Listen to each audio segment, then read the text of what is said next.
ಪ್ರವಿಶ್ಯ ಮಮ ವಾಚಮಿಮಾಂ ಪ್ರಸುಪ್ತಾಂ ಸಂಜೀವಯತ್ಯಖಿಲಶಕ್ತಿಧರಸ್ವಧಾಮ್ನಾ ಅನ್ಯಾಂಶ್ಚ ಹಸ್ತಚರಣಶ್ರವಣತ್ವಗಾದೀನ್ ಪ್ರಾಣಾನ್ನಮೋ ಭಗವತೆ ಪುರುಷಾಯ ತುಭ್ಯಂ. ಯಾ ವರ್ಣಪದವಾಕ್ಯಾರ್ಥಗದ್ಯಪದ್ಯಸ್ವರೂಪಿಣಿ ವಾಚಿ ನರ್ತಯತು ಕ್ಷಿಪ್ರಂ ಮೇಧಾನ್ ದೇವಿ ಸರಸ್ವತೀ. ಸರ್ವವೇದಾಂತ ಸಿದ್ಧಾಂತ ಗೋಚರಂ ತಮಗೋಚರಂ ಗೋವಿಂದಂ ಪರಮಾನಂದಂ ಸದ್ಗುರುಂ ಪ್ರಣತೋಸ್ಮ್ಯಹಂ. ಶ್ರುತಿಸ್ಮೃತಿಪುರಾಣಾನಾಂ ಆಲಯಂ ಕರುಣಾಲಯಂ ನಮಾಮಿ ಭಗವತ್ಪಾದಂ ಶಂಕರಂ ಲೋಕಶಂಕರಂ. ನಮಸ್ತಸ್ಮೈ ಭಗವತೆ ಶಂಕರಾಚಾರ್ಯರೂಪಿಣೆ ಯೇನ ವೇದಾಂತ ವಿದ್ಯೇಯಂ ಉದ್ಧೃತಾ ವೇದಸಾಗರಾತ್. ಸದಾತ್ಮಧ್ಯಾನನಿರತಂ ವಿಷಯೇಭ್ಯಃ ಪರಾಂಗುಖಂ ನೌಮಿ ಶಾಸ್ತ್ರೇಷು ನಿಷ್ಣಾತಂ ಚಂದ್ರಶೇಖರ ಭಾರತೀಂ. ನನ್ನ ವಿವೇಕ ಚೂಡಾಮಣಿಯ ಬಂಧುಗಳೇ, ಈ ಕಾರ್ಯಕ್ರಮದ ದಸ್ಸಿ ನ್ಯಾಸಕರ್ತರ ಅಂತಹ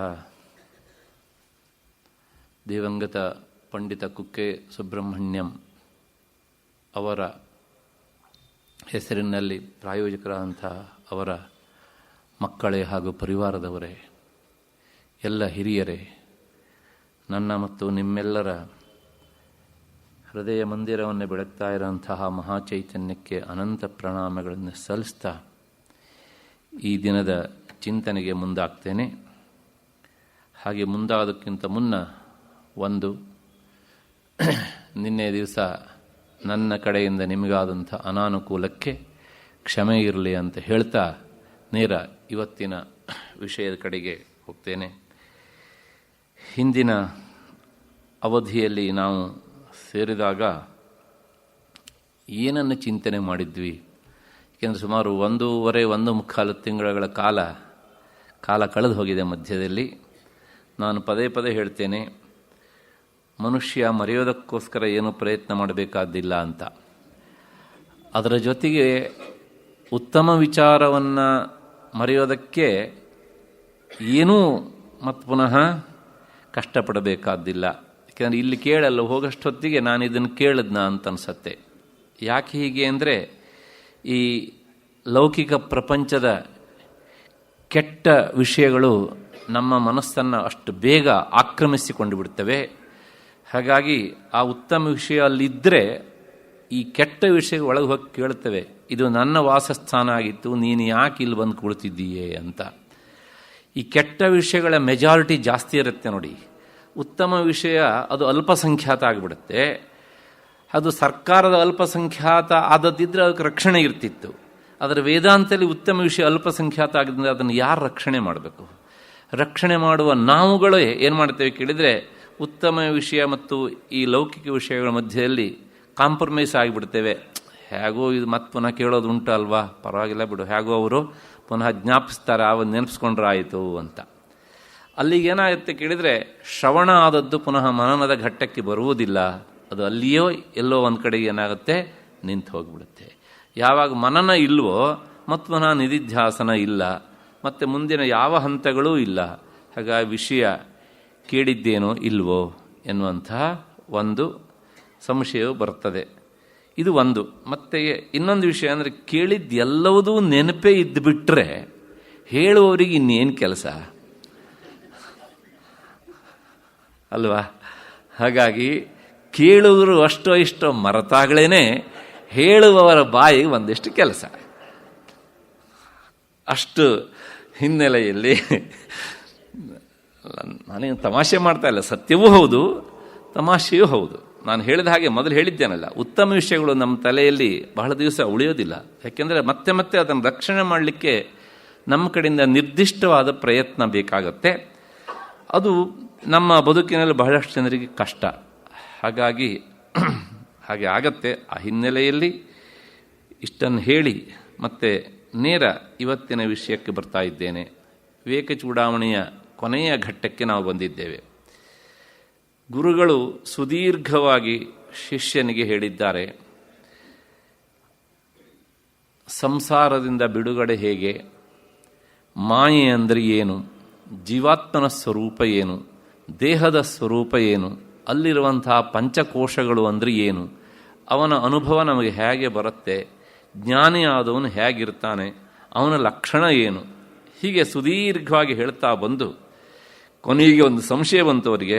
ಇಷ್ಟೆಲ್ಲ ನಾನು ಹೇಳಿದ್ದೇನೆ, ಈ ಶಿಷ್ಯನ ತಲೆಗೆ ಹೋಗಿದೆಯೋ ಇಲ್ಲವೋ ಅಂತ ಒಂದು ಸಂಶಯ ಬಂತು. ಹಾಗಾಗಿ ಅದನ್ನು ಪ್ರಾಯೋಗಿಕವಾಗಿ ನೋಡಿಬಿಡೋಣ ಅಂತ ಹೇಳಿ ಗುರುಗಳು ಹೇಳ್ತಾರೆ, ನನ್ನ ಎದುರಿನಲ್ಲಿಯೇ ನಾನು ಹೇಳಿದ ಕ್ರಮದಲ್ಲಿ ಆ ಸಾಧನೆಗೆ ನಿನ್ನನ್ನು ನೀನು ತೊಡಗಿಸಿಕೊಳ್ಳಬೇಕು, ನಾನು ಅದನ್ನು ನೋಡಬೇಕು. ಆಗ ನಿನಗೆ ಅದು ಅರ್ಥ ಆಗಿದೆಯೋ ಇಲ್ವೋ ಅನ್ನೋದನ್ನು ನಾನು ತಿಳಿದುಕೊಳ್ಳಬಲ್ಲೆ ಅಂಥೇಳಿ ಅವನನ್ನು ಪ್ರಾಯೋಗಿಕ ರಂಗಕ್ಕೆ ಒಡ್ಡುತ್ತಾರೆ. ಅದೇ ಪ್ರಕಾರ ಶಿಷ್ಯ ಅಂತರ್ಮುಖನಾದ, ಗುರುಗಳ ಎದುರಿನಲ್ಲಿಯೇ ಅವನ ಅಂತರ್ಮುಖತೆಯನ್ನು ಕಂಡು ಅವರು ಸಂತೋಷದಿಂದ ಅಚ್ಚರಿಪಟ್ಟರು. ಆಗ ಏನಾಯಿತು ನಿನಗೆ ಹೇಳು ಅಂತ ಹೇಳಿದಾಗ ಶಿಷ್ಯ ತನ್ನ ಅನುಭವವನ್ನು ಹೇಳ್ತಾನೆ. ಆ ಅನುಭವವನ್ನು ಕೇಳಿದಾಗ ಅವರಿಗೆ ಸ್ಪಷ್ಟವಾಯಿತು, ನಾನು ಹೇಳಿದಂಥ ಪಾಠ ಸಾರ್ಥಕ ಆಯಿತು, ಈಗ ಇದು ಅಪರಂಜಿಯಾಗಿದೆ ಅಂತ ಹೇಳಿ ಸಂತೋಷಪಟ್ಟು ಆ ಗುರುಗಳು ಮುಂದೆ ತಮ್ಮ ಸಂತೋಷದ ಮಾತುಗಳನ್ನು ಹೇಳ್ತಾ ಇದ್ದಾರೆ. ಅವರ ಆನಂದ ವಚನ ಯಾವಾಗಲೂ ಅಷ್ಟೇ. ಒಬ್ಬ ಗುರುವಾದವನು ತನ್ನ ಶಿಷ್ಯರಿಗೆ ಪಾಠವನ್ನು ಹೇಳಿದಾಗ ಆ ಶಿಷ್ಯರು ಅದನ್ನು ಹಿಡ್ಕೊಳ್ತಾರೆ ಅಂತ ಆದರೆ ಅದಕ್ಕಿಂತ ದೊಡ್ಡ ಸಂತೋಷ ಇನ್ನೊಂದೇನೂ ಇಲ್ಲ. ಅದನ್ನು ಹಿಡಿದುಕೊಳ್ಳದೇ ಇದ್ದಾಗ ಸುಮ್ಮನೆ ಕಲ್ಲಿನ ಮೇಲೆ ನೀರು ಹಾಕಿದಂಗೆ ಆಯ್ತಲ್ಲ ಅಂತ ಬೇಸರ ಆಗತ್ತೆ. ಆದರೆ ವಿವೇಕ ಚೂಡಾಮಣಿಯಲ್ಲಿ ಬಂದಂಥ ಗುರುಗಳಿಗೆ ಅಂಥ ಬೇಸರ ಆಗಲಿಲ್ಲ, ಬಹಳ ಸಂತೋಷವಾಯಿತು.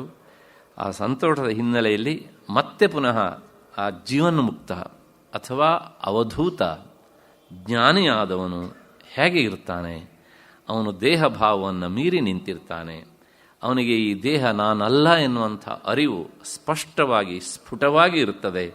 ಹಾಗಾಗಿ ಈ ದೇಹದ ಬಗ್ಗೆ ಏನಾದರೂ ಸಹ ಆತ ತಲೆ ಕೆಡಿಸಿಕೊಳ್ಳುವುದಿಲ್ಲ. ಯಾಕೆ ಅಂದರೆ ಈ ದೇಹ ನಾನಲ್ಲ ಎನ್ನುವಂಥದ್ದು ಅವನಿಗೆ ಸ್ಪಷ್ಟವಾಗಿ ಅರಿವಿಗೆ ಬಂದುಬಿಟ್ಟಿದೆ. ಎಷ್ಟರ ಮಟ್ಟಿಗೆ ಆತ ಅಂದ್ಕೊಳ್ತಾನೆ ಅಂದರೆ, ನಾವು 559ನೇ ಶ್ಲೋಕದವರೆಗೆ ಹಿಂದಿನ ಅವಧಿಯಲ್ಲಿ ಚಿಂತನೆಯನ್ನು ಮಾಡಿದ್ವಿ.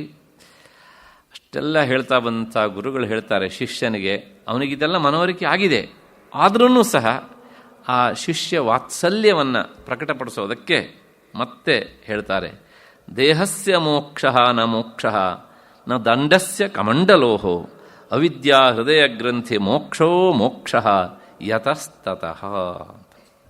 ಇಲ್ಲಿವರೆಗೆ ನಾವು ಬಂದು ನಿಂತಿದ್ವಿ. ಆದರೂ ಕೊನೆಯ ಶ್ಲೋಕವನ್ನು ಒಂದು ಸಲ ಅದರ ಸಂಕ್ಷೇಪವಾಗಿ ಅರ್ಥವನ್ನು ಹೇಳಿ ಮುಂದಕ್ಕೆ ಹೋಗುವಂಥದ್ದು ಒಂದು ಕ್ರಮ. ಆ ಹಿನ್ನೆಲೆಯಲ್ಲಿ ಇನ್ನೊಮ್ಮೆ ಇದರ ಅರ್ಥವನ್ನು ವರ್ಣಿಸಿಬಿಡ್ತೇನೆ. ಮೋಕ್ಷ ಅಂದರೆ ಏನು ಅನ್ನೋದನ್ನು ಹೇಳ್ತಾ ಇದ್ದಾರೆ. ಬಹಳಷ್ಟು ಜನರಿಗೆ ಒಂದು ತಪ್ಪು ತಿಳುವಳಿಕೆ ಉಂಟು. ಮೋಕ್ಷ ಅಂದರೆ ಅದು ಇನ್ನೆಲ್ಲೋ ಸಿಗತ್ತೆ, ನಾವು ಈ ಸ್ಥಳದಿಂದ ಅಲ್ಲಿಗೆ ಹೋಗಿ ಸ್ವರ್ಗಕ್ಕೋ ವೈಕುಂಠಕ್ಕೋ ಸತ್ಯಲೋಕಕ್ಕೋ ಅಥವಾ ಕೈಲಾಸಕ್ಕೋ ಹೋಗಿ ಪಡೀತೇವೆ ಅಂತ. ಆದರೆ ಉಪನಿಷತ್ತು ಸ್ಪಷ್ಟವಾಗಿ ಹೇಳುತ್ತೆ, ಮೋಕ್ಷ ಎನ್ನುವಂಥದ್ದು ಹೋಗಿ ಪಡೆಯುವುದು ಅಂಥದ್ದು ಅಲ್ಲ, ಅಂದರೆ ಹೊಸತಾಗಿ ಪಡೆಯುವಂಥದ್ದು ಅಲ್ಲ. ಹಾಗಿದ್ರೆ ಅದೇನು ಅಂದರೆ ಅದು ನಮ್ಮ ಸ್ವರೂಪವೇ ಆಗಿರ್ತದೆ. ನಮ್ಮ ಸ್ವರೂಪ ಅಂದರೆ ಪುನಃ ಪ್ರಶ್ನೆ. ಇಲ್ಲಿ ನಮ್ಮ ಅಂತ ಹೇಳುವಾಗ ದೇಹವೂ ಇದೆ, ಇಂದ್ರಿಯಗಳೂ ಇವೆ, ಮತ್ತು ಕರ್ಮೇಂದ್ರಿಯಗಳೂ ಇವೆ, ಜ್ಞಾನೇಂದ್ರಿಯಗಳೂ ಇವೆ, ಮನಸ್ಸು ಇದೆ, ಬುದ್ಧಿ ಇದೆ, ಮತ್ತು ಅದೆಲ್ಲಕ್ಕಿಂತ ಹೆಚ್ಚಾಗಿ ಇದರ ಒಳಗಡೆಗೆ ಒಂದು ಸೂಕ್ಷ್ಮ ಶರೀರ ಅನ್ನೋದುಂಟು. ಇನ್ನೂ ಒಳಕ್ಕೆ ಹೋದರೆ ಇನ್ನೊಂದು ಕಾರಣ ಶರೀರ ಅಂತ ಉಂಟು. ಹೋದರೆ ಅಂತ ಹೋಗ್ಲಿಕ್ಕಾಗದೇ ಇದ್ದವರಿಗೆ ಇದೇ ಅವರಿಗೆ ಆತ್ಮ. ಪದೇ ಪದೇ ಹೇಳ್ತಾ ಬಂದಿದ್ದೇನೆ, ಇದು ಆತ್ಮ ಅಲ್ಲ ಅಂತ. ಹಾಗಾಗಿ ಇಲ್ಲಿ ದೇಹದ ಮೋಕ್ಷ ಅಂದರೆ ಯಾವುದು ಮೋಕ್ಷ ಅಲ್ಲ ಅಂದರೆ ಈ ಯಾವುದೂ ಸಹ ಆತ್ಮಸ್ವರೂಪ ಅಲ್ಲ. ನಾನು ಇದನ್ನು ಪದೇ ಪದೇ ಹೇಳ್ತಾ ಬಂದಿದ್ದೇನೆ. ಯಾವುದನ್ನು ನಾವು ನೋಡ್ತೇವೆ ಅಂದರೆ ನಮ್ಮ ಒಳಗಿನ ಅರಿವಿಗೆ ಯಾವುದು ವಿಷಯ ಆಗ್ತದೆಯೋ ಅದು ನಮ್ಮ ಸ್ವರೂಪ ಅಲ್ಲ. ಉದಾಹರಣೆಗೆ ಇದನ್ನು ನಾನು ನೋಡ್ತೇನೆ, ಇದು ನನ್ನಿಂದ ನೋಡಲ್ಪಡುತ್ತದೆ, ಆದ್ದರಿಂದ ಇದು ನಾನಲ್ಲ. ಹಾಗೇನೆ ನಾನು ಈ ಕಪ್ಪನ್ನು ನೋಡ್ತೇನೆ, ಅದು ನನ್ನಿಂದ ನೋಡಲ್ಪಡುತ್ತೆ, ಆದ್ದರಿಂದ ಕಪ್ಪು ನನ್ನ ಸ್ವರೂಪ, ಆತ್ಮಸ್ವರೂಪ ಅಲ್ಲ. ಹಾಗೇನೆ ಈ ದೇಹವನ್ನು ನಾನು ನೋಡ್ತೇನೆ, ದೇಹ ನನ್ನಿಂದ ನೋಡಲ್ಪಡುತ್ತದೆ, ಆದ್ದರಿಂದ ದೇಹ ನಾನಲ್ಲ. ಹೌದು ತಾನೆ? ಹಾಗೆ ಇಲ್ಲೊಂದು ಪೆನ್ ಇದೆ, ಈ ಪೆನ್ನನ್ನು ನಾನು ನೋಡ್ತೇನೆ, ಇದು ನನ್ನಿಂದ ನೋಡಲ್ಪಡುತ್ತೆ, ಆದ್ದರಿಂದ ಪೆನ್ನು ನಾನಲ್ಲ. ಹಾಗೇನೆ ಮತ್ತೆ ನಾನು ಇಲ್ಲೇ ಬರೋಣ. ನನ್ನ ಇಂದ್ರಿಯಗಳನ್ನು ನಾನು ನೋಡ್ತೇನೆ. ಇಂದ್ರಿಯಗಳನ್ನು ನೋಡ್ತೇನೆ ಅಂದರೆ ಕಣ್ಣು ಎನ್ನುವ ಇಂದ್ರಿಯದ ಮೂಲಕ ಈ ಕೈ ಎನ್ನುವಂತಹ ಇಂದ್ರಿಯ ಉಂಟಲ್ಲ, ಕರ್ಮೇಂದ್ರಿಯ, ಇದನ್ನು ನಾನು ನೋಡ್ತೇನೆ, ಅದರಿಂದ ಈ ಕೈ ನಾನಲ್ಲ. ಈ ಇಂದ್ರಿಯ ಹೇಗೆ ನಾನಲ್ವೋ ಎಲ್ಲ ಇಂದ್ರಿಯಗಳು ಸಹ ನಾನಲ್ಲ. ಇದನ್ನು ನಾನು ನೋಡುವವನು ಮತ್ತೆ ಯಾವುದರಿಂದ ನೋಡ್ತೇನೆ ಅಂದರೆ ಮನಸ್ಸಿನ ಮೂಲಕ ನೋಡ್ತೇನೆ. ಆ ಮನಸ್ಸನ್ನು ಯಾವುದ್ರ ಮೂಲಕ ನೋಡ್ತೇನೆ? ಬುದ್ಧಿಯ ಮೂಲಕ ನೋಡ್ತೇನೆ. ಹಾಗಾಗಿ ಆ ಮನಸ್ಸನ್ನು ನೋಡುವ ನಾನು ಏನಲ್ಲ, ಬುದ್ಧಿಯೇ ಹೊರತನು ಸಹ ಆತ್ಮನಲ್ಲ. ಬುದ್ಧಿಯನ್ನೂ ನಾನು ತಿಳಿತೇನೆ. ಆದ್ದರಿಂದ ಈ ಜಡವಾದ ಬುದ್ಧಿಗೆ ತಿಳಿತೇನೆ, ಅರಿತೇನೆ ಎನ್ನುವಂತಹದ್ದು ಎಲ್ಲಿಂದ ಬಂತು? ಯಾಕೆಂದರೆ ಅರಿಯುತ್ತೇನೆ ಅಥವಾ ತಿಳಿತೇನೆ ಎನ್ನುವಂತಹದ್ದು ಅದು ಚೈತನ್ಯದ ಸ್ವಭಾವವೇ ಅಷ್ಟೇ ಹೊರತನು ಜಡವಾದ ಇಂದ್ರಿಯಗಳ ಅಥವಾ ಜಡವಾದ ದೇಹದ ಸ್ವಭಾವ ಅಲ್ಲ. ಆದ್ದರಿಂದ ಇಲ್ಲಿ ಯಾವುದು ಎಲ್ಲ ವಸ್ತುಗಳನ್ನು ಅರಿತದೆಯೋ ತಿಳಿತದೆಯೋ ಅದು ಆತ್ಮ. ಅಂದರೆ ಆತ್ಮ ಅಂದರೆ ಅರಿವಿನ ಪುಂಜ. ಹಾಗಾಗಿ ಮೋಕ್ಷ ಯಾವುದಕ್ಕೆ ಅಂದರೆ ಅದಕ್ಕೆ ಮೋಕ್ಷ, ದೇಹಕ್ಕಲ್ಲ. ಅದಕ್ಕೆ ಮೋಕ್ಷ ಹೇಗೆ ಅಂತಂದರೆ ಮತ್ತೆ ಅದನ್ನು ಹೇಳ್ತಾರೆ, ಇದು ಯಾವುದೂ ನಾನಲ್ಲ ಅಂದುಕೊಂಡು ಆ ಸ್ವರೂಪದಲ್ಲಿ ನಿಲ್ಲುವುದೇ ಮೋಕ್ಷ, ಹೊರತು ದೇಹಸ್ಯ ಮೋಕ್ಷ ನ ಮೋಕ್ಷ. ಮೋಕ್ಷ ಅನ್ನೋದಕ್ಕೆ ಬಿಡುವುದು ಅಂತ ಅರ್ಥ. ಮುಚ್ಚಲರು ಮೋಕ್ಷಣೆ. ದೇಹವನ್ನು ಬಿಡುವುದೇ ಮೋಕ್ಷ ಅಲ್ಲ. ದೇಹವನ್ನು ಬಿಡುವುದೇ ಮೋಕ್ಷ ಆದರೆ ಪ್ರತಿ ಸಲ ಒಬ್ಬ ಮನುಷ್ಯ ಅಥವಾ ಬೇರೆ ಬೇರೆ ಜನ ದೇಹ ಬಿಟ್ಟಾಗ, ಮರಣಕ್ಕೆ ಗುರಿಯಾದಾಗ ಅವಾಗ ಏನು ಹೇಳಬೇಕಿತ್ತು? ಅವರು ಸತ್ರು ಅಂತ ಶಬ್ದ ಪ್ರಯೋಗ ಮಾಡಬಾರ್ದಿತ್ತು. ನಾವು ಅವರು ಮುಕ್ತರಾದರು ಅಂತಲೇ ಹೇಳಬೇಕು ಅಲ್ವಾ? ಆದರೆ ಯಾವನೋ ಒಬ್ಬ ವ್ಯಕ್ತಿ ಸತ್ತು ಹೋದಾಗ ನಾವು ಏನು ಹೇಳ್ತೇವೆ? ಮುಕ್ತರಾದರು ಅಂತ ಹೇಳ್ತೇವಾ? ಮುಕ್ತರಾಗುವವರ ಬಗ್ಗೆನೇ ಮುಕ್ತರಾದರು ಅಂತ ಹೇಳೋದಕ್ಕೆ ನಮಗೆ ಅಳುಕು. ಇನ್ನು ಸಾಮಾನ್ಯ ಜನರ ಬಗ್ಗೆ ಹೇಳೋದಕ್ಕಾಗತ್ತಾ? ಇಲ್ಲ. ಆದರೂ ಕೆಲವು ಜನ ಮತ್ತೆ ಇದನ್ನು ಕೇಳ್ತಾರೆ. ಪ್ರಾಯಶಃ ಮಧ್ಯದಲ್ಲಿ ಒಂದು ಸ್ವಲ್ಪ ನಾನು ವಿಷಯವನ್ನು ಬಿಟ್ಟು ಆಚೆ ಹೋಗ್ತೇನೆ. ಈ ತಮಿಳುನಾಡಿನ ಮುಖ್ಯಮಂತ್ರಿಗಳು ದೇಹ ಬಿಟ್ಟಾಗ ಸತ್ತಾಗ ಮಾಧ್ಯಮದವರು ಪದೇ ಪದೇ ಕೇಳ್ತಾ ಇದ್ದರು. ಏನು ಅಂದರೆ ನಾನು ನೋಡ್ತಾ ಇದ್ದೆ ಅದನ್ನು ಉದ್ದೇಶಪೂರ್ವಕವಾಗಿ, ಅವರಿಗೆ ಈಗ ಮೋಕ್ಷ ಆಗ್ತದೆಯೋ ಇಲ್ವೋ ಅಂತ. ಆಮೇಲೆ ಅವರು ಏನು ಹೇಳಿದ್ರು ಅನ್ನೋದು ನಿಮಗೆ ಗೊತ್ತು. ಹಾಗಾಗಿ ಸತ್ತವರು ಎಲ್ಲರಿಗೂ ಮೋಕ್ಷ ಆಗುವಂತಿದ್ರೆ ಆವಾಗ ಈ ಪ್ರಪಂಚದಲ್ಲಿ ಸತ್ರು ಅನ್ನೋ ಶಬ್ದ ಪ್ರಯೋಗವೇ ಇರ್ತಾ ಇರಲಿಲ್ಲ. ಹಾಗಾಗಿ ಸಾಯುವರೆಲ್ಲ ಮುಕ್ತರಲ್ಲ, ಮುಕ್ತರಾದವರು ಸಾಯೋದಿಲ್ಲ. ಇದು ನಮಗೆ ನಿಖರವಾಗಿ ಗೊತ್ತಿರಬೇಕು. ಮುಕ್ತರಾದವರು ಸಾಯುವುದಿಲ್ಲ, ಸತ್ತವರೆಲ್ಲ ಮುಕ್ತರಲ್ಲ ಅಂತ. ಅಷ್ಟು ಹಿನ್ನೆಲೆಯಲ್ಲಿ ದೇಹವನ್ನು ಬಿಡುವುದೇ ಮೋಕ್ಷ ಅಲ್ಲ. ಇನ್ನು ಯತಿಯ ಬಗ್ಗೆ ಹೇಳ್ತಾ ಇದ್ದಾರೆ ಅವರು. ಹಾಗಿದ್ರೆ ಅವನು ದಂಡಸ್ಯ ಕಮಂಡಲೋಹೋ, ಅವನ ಕೈಯಲ್ಲಿ ದಂಡ ಇರ್ತದೆ, ಕಮಂಡಲು ಇರ್ತದೆ. ಇವುಗಳನ್ನು ಒಡೆದು ಅಥವಾ ದಂಡವನ್ನು ಮುರಿದು ಹಾಕುವುದೇ ಮೋಕ್ಷವ. ಯತಿಯಾದವನು ದೇಹವನ್ನು ಬಿಟ್ಟಾಗ ಅವನ ಸಮಾಧಿ ಮಾಡುವ ಸ್ಥಳದಲ್ಲಿ ಅವನ ದಂಡವನ್ನು ಮುರಿದು ಅಲ್ಲಿ ಹಾಕ್ತಾರೆ, ಅವನ ಕಮಂಡಲವನ್ನು ಅಲ್ಲಿಯೇ ಇಡ್ತಾರೆ. ಹಾಗಾಗಿ ಅಂದರೆ ಅವನ ಕೈಯಿಂದ ತಪ್ಪಿಸಿ ಅಂತ, ಹಿಡ್ಕೊಂಡೇ ಏನು ಪ್ರಾಣ ದೇಹ ತ್ಯಾಗ ಮಾಡೋದಿಲ್ವಲ್ಲ ಅವರು. ಹಾಗಾಗಿ ಅವುಗಳನ್ನು ಬಿಟ್ಟ ಮಾತ್ರಕ್ಕೆ, ಮುರಿದು ಹಾಕಿದ ಮಾತ್ರಕ್ಕೆ ದಂಡವನ್ನು, ಅಥವಾ ಕಮಂಡಲನ ಒಡೆದು ಹಾಕಿದ ಮಾತ್ರಕ್ಕೆ ಅವನಿಗೆ ಮೋಕ್ಷವಾ ಅಂದರೆ ಅಲ್ಲ. ಅದೂ ಸಹ ಹೊರಗಿನ ಒಂದು ಲಕ್ಷಣವೇ ಅಷ್ಟೇ ಹೊರತೂ ಸಹ ಅದು ಅಲ್ಲ. ಮತ್ತೆ ಹಾಗಿದ್ರೆ ಮೋಕ್ಷ ಅಂದರೆ ಏನು? ಅವಿದ್ಯಾ ಹೃದಯ ಗ್ರಂಥಿ ಮೋಕ್ಷ ಮೋಕ್ಷ ಯತಸ್ತತಃ ಅಂತ. ಅವಿದ್ಯಾ ಹೃದಯ ಗ್ರಂಥಿ ಮೋಕ್ಷ, ಇದೆಲ್ಲ ಉಪನಿಷತ್ತಿನಲ್ಲಿ ಬರುವಂತಹ ಶಬ್ದಗಳು. ಮಾಂಡೂಕ್ಯ ಉಪನಿಷತ್ತು ಹೇಳುತ್ತೆ, ಭಿದ್ಯತೆ ಹೃದಯ ಗ್ರಂಥಿ ಛಿದ್ಯಂತೆ ಸರ್ವ ಸಂಶಯಾ ಕ್ಷೀಯಂತೆ ಚಾಸ್ಯ ಕರ್ಮಾಣಿ ತಸ್ಮಿನ್ ದೃಷ್ಟೇ ಪರಾವರೇ. ಪರಾವರೆ, ಪರ ಅಂದರೆ ಕಾರಣರೂಪವಾದಂತಹ ಮೂಲ ವಸ್ತು. ಈ ಪ್ರಪಂಚಕ್ಕೆ ಮೂಲವಾದದ್ದು ಆತ್ಮವಸ್ತು ಅಥವಾ ಬ್ರಹ್ಮವಸ್ತು ಅಂತ. ಅವರ ಅಂದರೆ ಕಾರ್ಯರೂಪವಾದದ್ದು, ಅಂದರೆ ಈ ಪ್ರಪಂಚ ಎನ್ನುವಂತಹದ್ದು ಅದನ್ನು ಬಿಟ್ಟು ಬೇರೆಯಾಗಿ ಇಲ್ಲ, ಇದು ಅದರಲ್ಲಿ ತೋರ್ತಾ ಇದೆ ಎನ್ನುವಂಥ ನಿಖರ ಜ್ಞಾನ ಯಾವನಿಗೆ ಬಂದಿದೆಯೋ ಅವನಿಗೆ ಭಿದ್ಯತೆ ಹೃದಯ ಗ್ರಂಥಿ. ಹೃದಯದ ಗ್ರಂಥಿ ಅದು ಭಿದ್ಯತೆ, ಸಡಿಲಾಗಿ ಬಿಡುತ್ತದೆ, ತುಂಡು ತುಂಡು ತುಂಡಾಗಿ ಬಿಡುತ್ತದೆ ಅಂತ. ಹಾಗೆ ಹೃದಯ ಗ್ರಂಥಿ ಅಂದರೆ ಏನು? ಇಲ್ಲಿ ಹೃದಯ ಗಂಟು ಗಂಟಾಗಿದೆಯೋ ಹಾಗರ್ಥ ಅಲ್ಲ. ಅದು ಉಪನಿಷತ್ತು ಕಾವ್ಯಮಯವಾಗಿ ಹೇಳುತ್ತೆ. ಹೃದಯ ಗ್ರಂಥಿ ಅಂದರೆ ಅವಿದ್ಯಾ ವಾಸನ ಪ್ರಚಯ ಬುದ್ಧ್ಯಾಶ್ರಯ ಕಾಮ. ಮನುಷ್ಯನ ಬಯಕೆಗಳೇ ಹೃದಯ ಗ್ರಂಥಿಗಳು.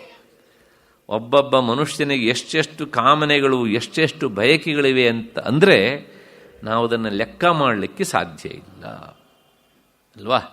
ಆ ಆಸೆಗಳೆಲ್ಲ, ಕಾಮನೆಗಳೆಲ್ಲ ನಮ್ಮ ಹೃದಯದಲ್ಲಿ ಮಡುಗಟ್ಟಿ ಕುಳಿತಿರ್ತವೆ. ಕಣ್ಣಿಗೆ ಬೇರೆಯವರಿಗೆ ಕಾಣೋದಿಲ್ಲ, ಹಾಗೆ ನಮ್ಮ ಕಣ್ಣಿಗೂ ಕಾಣೋದಿಲ್ಲ, ಆದರೆ ನಮ್ಮ ಮನಸ್ಸಿಗೆ ನಿರಂತರ ಅನುಭವಕ್ಕೆ ಬರ್ತಾ ಇರ್ತದೆ. ಬೆಳಗಾತ ಎದ್ದು ಸಂಜೆಯವರೆಗೆ ಸುಮ್ಮನೆ ಒಂದು ದಿವಸ ಗಮನಿಸಿ ನೀವು, ಇವತ್ತು ನನ್ನ ಮನಸ್ಸಿನಲ್ಲಿ ಎಷ್ಟು ತರಹದ ಕಾಮನೆಗಳು ಮೊಳಕೆ ಒಡೆದವು. ನಾವು ಮಾಡೋದಿಲ್ಲ ಅದನ್ನು. ಯಾಕೆ ಗೊತ್ತಾ? ಭಯ ಆಗಿಬಿಡುತ್ತೆ ನಮಗೆ. ಅದಕ್ಕಿಂತ ಹೆಚ್ಚಿಗೆ ನಮ್ಮ ಬಗ್ಗೆನೇ ಅವು ಈಡೇರದೇ ಇದ್ದಾಗ ಜಿಗುಪ್ಸೆ ಬರುತ್ತೆ. ಹಾಗಾಗಿ ಅದು ಮೊಳಕೆ ಒಡೆಯಿತು ಅಂದರೆ ಅವು ಇಲ್ಲದೇ ಇದ್ದೇ ಮೊಳಕೆ ಒಡೆಯುತ್ತಾ? ಹೌದು ತಾನೆ? ಹಾಗಾಗಿ ಆ ಅವಿದ್ಯೆ ಅಂದರೆ ಅಜ್ಞಾನದಿಂದಲೇ ಕಾಮನೆ, ಆ ಕಾಮನೆಯ ಬೀಜಗಳಿರ್ತಾವಲ್ಲ ಅವು ಸುಲಭವಾಗಿ ಹೋಗುವುದಿಲ್ಲ. ಒಂಥರ ಗರಿಕೆ ಹುಲ್ಲಿದ್ದಂಗೆನೆ ಅವು. ಹಾಗಾಗಿ ಈ ಕಾಮನೆಗಳೇ ಗಂಟುಗಳು, ಇವು ನಾಶವಾದಾಗ ಭಿದ್ಯತೆ ಹೃದಯ ಗ್ರಂಥಿ. ಮತ್ತೆ ಉಪನಿಷತ್ತನ್ನು, ಇಂಥ ಗ್ರಂಥಗಳನ್ನು ಓದಿದಾಗ ಏನಾಗುತ್ತೆ ಹೇಳಿದ್ರೆ, ಛಿದ್ಯಂತೆ ಸರ್ವ ಸಂಶಯ. ಎಲ್ಲ ತರಹದ ಸಂಶಯಗಳು ಸಹ ಅವು ತುಂಡರಿಯಲ್ಪಡುತ್ತವೆ, ಅಂದರೆ ತುಂಡಾಗಿ ಹೋಗ್ತವೆ. ಯಾವ ಥರ ಸಂಶಯಗಳು? ಹುಟ್ಟು ಅಂದರೆ ಏನು, ಸಾವು ಅಂದರೆ ಏನು, ಹುಟ್ಟು ಯಾರಿಗೆ, ಸಾವು ಯಾರಿಗೆ, ಹುಟ್ಟಿಗಿಂತ ಮೊದಲು ಏನಾಗಿದ್ದೆ, ಸಾವಿನ ನಂತರ ಏನಾಗುತ್ತೇನೆ ಅಲ್ವಾ? ಮತ್ತೆ ಈ ಪ್ರಾಪಂಚಿಕವಾದ ಸಂಬಂಧ ಏನು, ಹೆಂಡತಿ ಅಂದರೆ ಏನು, ಮತ್ತು ಗಂಡ ಅಂದರೆ ಏನು, ಮಕ್ಕಳು ಅಂದರೆ ಏನು, ಮಕ್ಕಳಿಗೆ ತಂದೆ ತಾಯಿ ಅಂದರೆ ಏನು, ಈ ಎಲ್ಲ ಸಂಬಂಧಗಳ ಬಗ್ಗೆ ನಮಗೆ ಕೆಲವು ಜನರಿಗೆ ವಿಚಾರ ಮಾಡೋರಿಗೆ ಸಂಶಯ ಬರ್ತದೆ. ಕೆಲವು ಜನರಿಗೆ ಮತ್ತೇನು ಸಂಶಯ ಬರೋದೇ ಇಲ್ಲ. ಯಾಕೆಂದರೆ ಅವರು ಮಹಾಜ್ಞಾನಿಗಳಿರ್ತಾರೆ ಅಲ್ವಾ? ಆ ಮಹಾಜ್ಞಾನಿಯಲ್ಲೇ ಒಂದು ಅವಗ್ರಹ ಹಾಕ್ಬಿಡಬೇಕು, ಮಹಾ ಅಜ್ಞಾನಿ ಅಂತ ಆಗ್ಬಿಡುತ್ತೆ ಹೀಗೆ ಅಂತ. ಅವರಿಗೆ ಸಂಶಯ ಬರೋದಿಲ್ಲ. ಹಾಗಾಗಿ ಈ ಎಲ್ಲ ಸಂಶಯಗಳು ಬರ್ತಾವಲ್ಲ, ಇವೆಲ್ಲವೂ ಸಹ ಏನಾಗುತ್ತೆ ಅಂದರೆ ನಿವಾರಣೆ ಆಗುತ್ತೆ. ಹೃದಯ ಗ್ರಂಥಿ ಭಿದ್ಯತೆ ಹೃದಯ ಗ್ರಂಥಿ ಛಿದ್ಯಂತೆ ಸರ್ವ ಸಂಶಯ ಮತ್ತೆ ಕ್ಷೀಯಂತೆ ಚಾಸ್ಯ ಕರ್ಮಾಣಿ. ಈ ಆತ್ಮಜ್ಞಾನ ಬರೋದಕ್ಕಿಂತ ಮೊದಲು ಅವನು ಏನೆಲ್ಲ ಕರ್ಮಗಳನ್ನು ಮಾಡಿದ್ನಲ್ಲ, ಆ ಎಲ್ಲ ಕರ್ಮಗಳು ಸಹ ಜ್ಞಾನಾಗ್ನಿ ಸರ್ವಕರ್ಮಾಣಿ ಭಸ್ಮಸಾತ್ ಕುರುತೆ ಅರ್ಜುನ.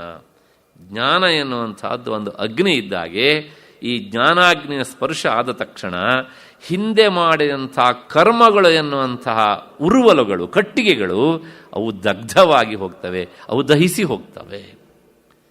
ಕ್ಷೀಯಂತೆ ಚಾಸ್ಯ ಕರ್ಮಾಣಿ. ಆವಾಗ ತಸ್ಮಿನ್ ದೃಷ್ಟೇ ಪರಾವರೇ.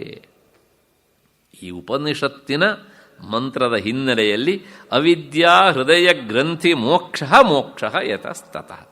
ಅದರಿಂದ ಮೋಕ್ಷ ಅಂದರೆ ಏನು ಅಂದರೆ ನಮ್ಮ ಅಂತರಂಗದಲ್ಲಿ ಅಡಗಿ ಕುಳಿದಂಥ ಅಜ್ಞಾನವನ್ನು, ಕಾಮನೆಯನ್ನು ಸಂಪೂರ್ಣವಾಗಿ ನೀಗಿಸಿಕೊಳ್ಳುವುದೇ ಮೋಕ್ಷ.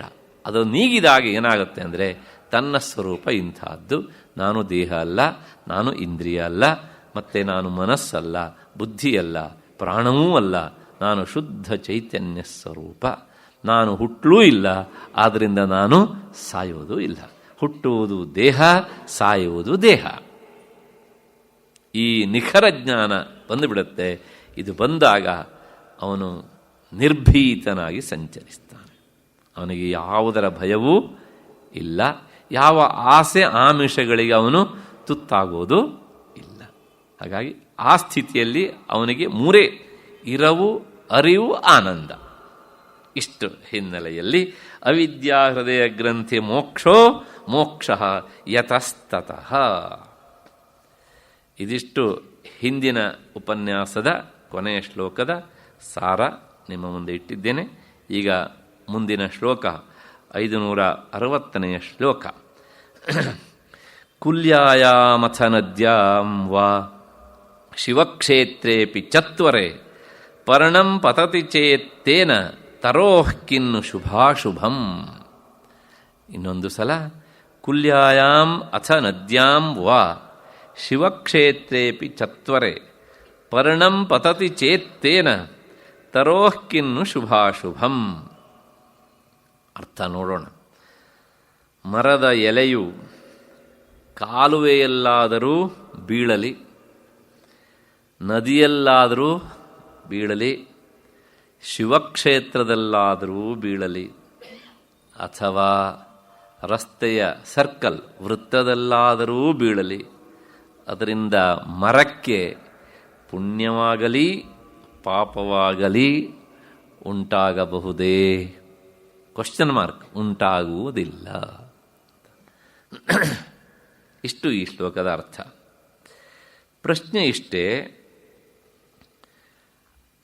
ಈ ದೇಹ ಇರುವಾಗಲೇ ಜ್ಞಾನ ಬಂದವನನ್ನು ಜೀವನ್ಮುಕ್ತ ಅಂತ ಉಪನಿಷತ್ತುಗಳು ಕರೀತವೆ. ಹಾಗೆ ಜ್ಞಾನ ಬಂದುಬಿಡುತ್ತದೆ ಅವನಿಗೆ, ಆದರೆ ಅವನ ಪ್ರಾರಬ್ಧ ಕರ್ಮವಶಾತ್ ಈ ದೇಹ ಇನ್ನೂ ಸಹ ಬದುಕಿರುತ್ತದೆ.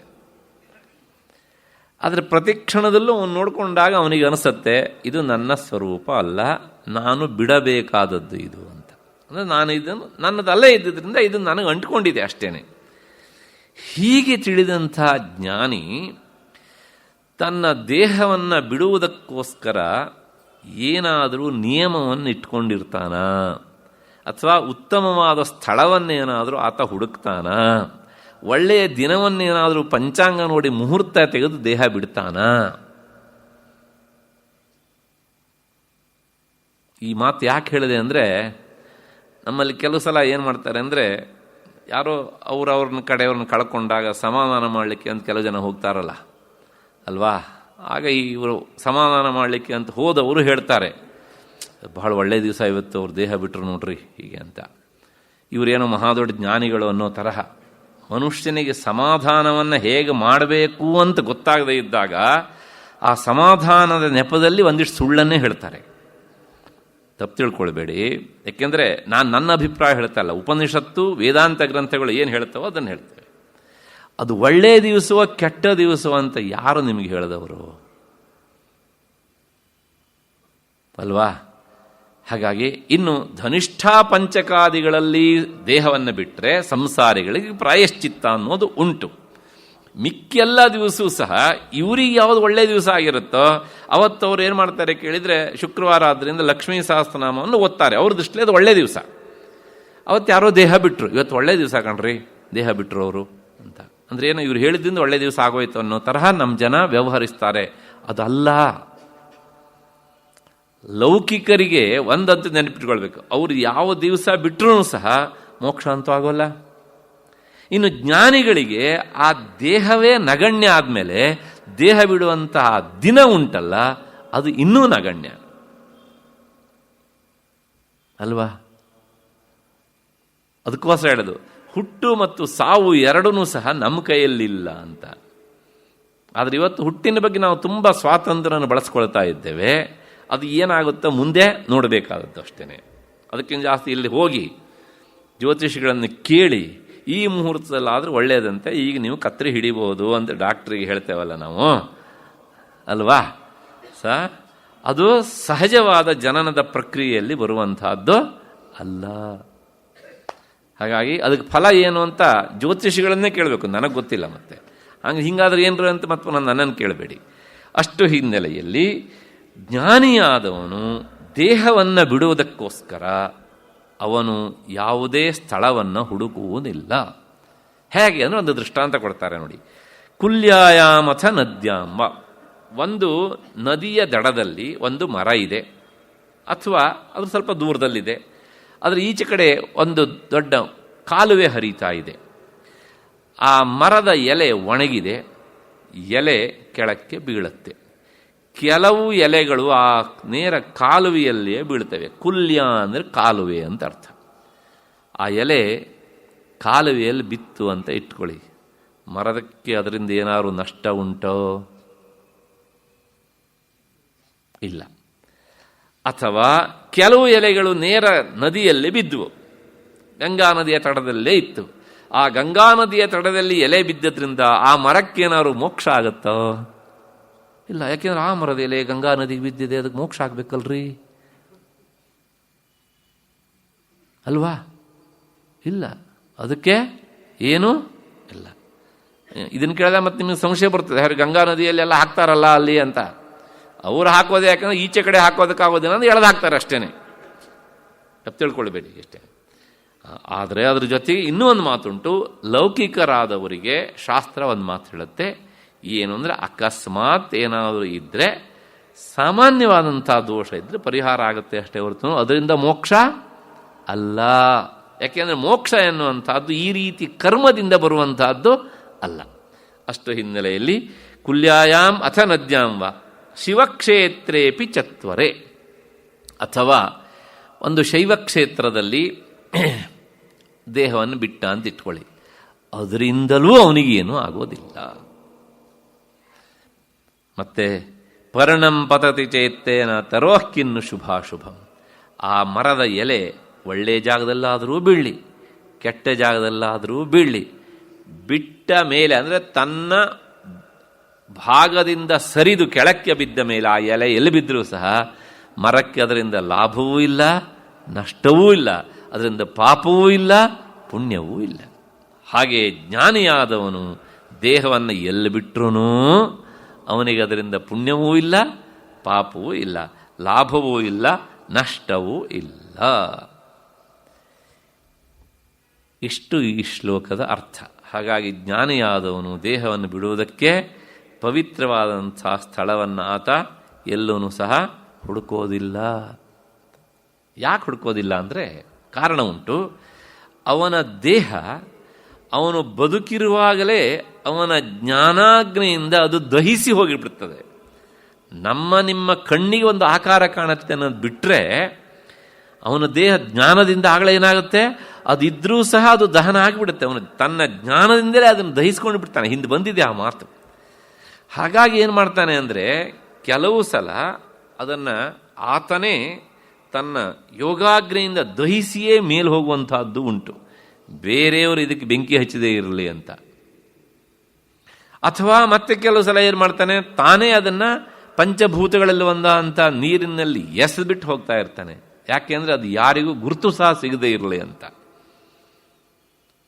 ಅದಕ್ಕೆ ಪುಣ್ಯ ಬರಲಿ ಅಂತಲ್ಲ, ಯಾಕೆಂದರೆ ಈ ದೇಹದ ಮೂಲಕ ಸಾಧನೆ ಮಾಡಿದ್ದಾರೆ ಎನ್ನುವಂಥದ್ದನ್ನು ಎಷ್ಟು ಜನ ಗುರುತಿಸ್ತಾರೆ ಅಲ್ವಾ? ಅದು ಬೇಕು, ನಮಗೆ ಪ್ರೇರಣೆ ಆಗಬೇಕು ಅನ್ನೋದನ್ನು ಎಷ್ಟು ಜನ ಕಂಡು ಹಿಡ್ಕೊಳ್ತಾರೆ. ಅದಕ್ಕೋಸ್ಕರ ಯಾರಿಗೂ ಅದರ ಬಗ್ಗೆ ಆ ಸಾಧನೆಯ ಮಾಡಿದಂಥ ದೇಹ ಸಿಗದೆ ಅಂದರೆ ಅದರ ಬೆಲೆ ಗೊತ್ತಾಗದೇ ಇದ್ರಿಂದ ಹಾಗೆ ಮಾಡಿ ಹೋಗ್ತಾರೆ ಹೇಗೆ ಅಂತ. ಅಷ್ಟು ಹಿನ್ನೆಲೆಯಲ್ಲಿ ಆ ಜ್ಞಾನಿಯಾದವನು ದೇಹವನ್ನು ಎಲ್ಲಿ ಬಿಟ್ಟರೂ ಸಹ ಅದರಿಂದ ಲಾಭ ಇಲ್ಲ, ನಷ್ಟ ಇಲ್ಲ. ಯಾಕೆಂದರೆ ಹಾವು ತನ್ನ ದೇಹದ ಪೊರೆಯನ್ನು ಎಲ್ಲಿ ಬಿಟ್ಟರೂ ಸಹ ಅದರಿಂದ ಅದಕ್ಕೆ ಲಾಭವೂ ಇಲ್ಲ, ನಷ್ಟವೂ ಇಲ್ಲ. ಅದು ಬೇಕಾದರೆ ಹುಲ್ಲಿನ ದಿಬ್ಬದ ಮೇಲಾದರೂ ಬಿಡಲಿ, ಅಥವಾ ಮರದ ಬೇರಿನ ಮೇಲಾದರೂ ಬಿಡಲಿ, ಯಾಕೆಂದರೆ ಅದು ಬಿಟ್ಟಿದ್ದೇ ಅಷ್ಟೇ ಹೊರತು ಸಹ ಅದು ಇಟ್ಟಿದ್ದಲ್ಲ, ಅಥವಾ ಅದರ ಸ್ವರೂಪ ಅದು ಅಲ್ಲ. ಇಷ್ಟು ಹಿನ್ನೆಲೆಯಲ್ಲಿ ಈ ಶ್ಲೋಕದ ಅರ್ಥ ಆಯಿತು ಅಂತ ಅಂದ್ಕೊಂಡು ಮತ್ತೆ ಮುಂದಿನ ಶ್ಲೋಕಕ್ಕೆ ಹೋಗೋಣ. ಪತ್ರಸ್ಯ ಪುಷ್ಪಸ್ಯ ಫಲಸ್ಯ ನಾಶವದ್ ದೇಹೇಂದ್ರಿಯ ಪ್ರಾಣಧಿಯಾಂ ವಿನಾಶಃ ನೈವಾತ್ಮನಃ ಸ್ವಸ್ಯ ಸದಾತ್ಮಕಸ್ಯ ಆನಂದಾಕೃತೆ ವೃಕ್ಷವದ ಆಸ್ತ ಏಷಃ. ಇನ್ನೊಂದು ಸಲ, ಪತ್ರಸ್ಯ ಪುಷ್ಪಸ್ಯ ಫಲಸ್ಯ ನಾಶವತ್ ದೇಹೇಂದ್ರಿಯ ಪ್ರಾಣಧಿಯಾಂ ವಿನಾಶಃ ನೈವಾತ್ಮನಃ ಸ್ವಸ್ಯ ಸದಾತ್ಮಕಸ್ಯ ಆನಂದಾಕೃತೆ ವೃಕ್ಷವದ ಆಸ್ತ ಏಷಃ. 61ನೇ ಶ್ಲೋಕ. ಮರದ ಎಲೆ, ಹೂವು ಮತ್ತು ಹಣ್ಣು ಇವು ನಾಶವಾಗುವಂತೆ ದೇಹ, ಇಂದ್ರಿಯ, ಪ್ರಾಣ, ಬುದ್ಧಿ ಇವುಗಳು ನಾಶವಾಗುವವು. ಆದರೆ ಸದ್ರೂಪನಾದ ಆನಂದರೂಪನಾದ ಆತ್ಮನಿಗೆ ಎಂದೂ ಸಹ ನಾಶವಿಲ್ಲ. ಅವನು ಮರದಂತೆ ಇರುವವನು. ನಮಗೆ ಅರ್ಥವಾಗಲಿ ಅಂತ ಒಂದು ಲೌಕಿಕ ದೃಷ್ಟಾಂತವನ್ನು ಕೊಡ್ತಾರೆ. ಈ ದೃಷ್ಟಾಂತ ಯಾವಾಗಲೂ ಸಂಪೂರ್ಣ ಸಾಮ್ಯತೆ ಇರುವುದಿಲ್ಲ.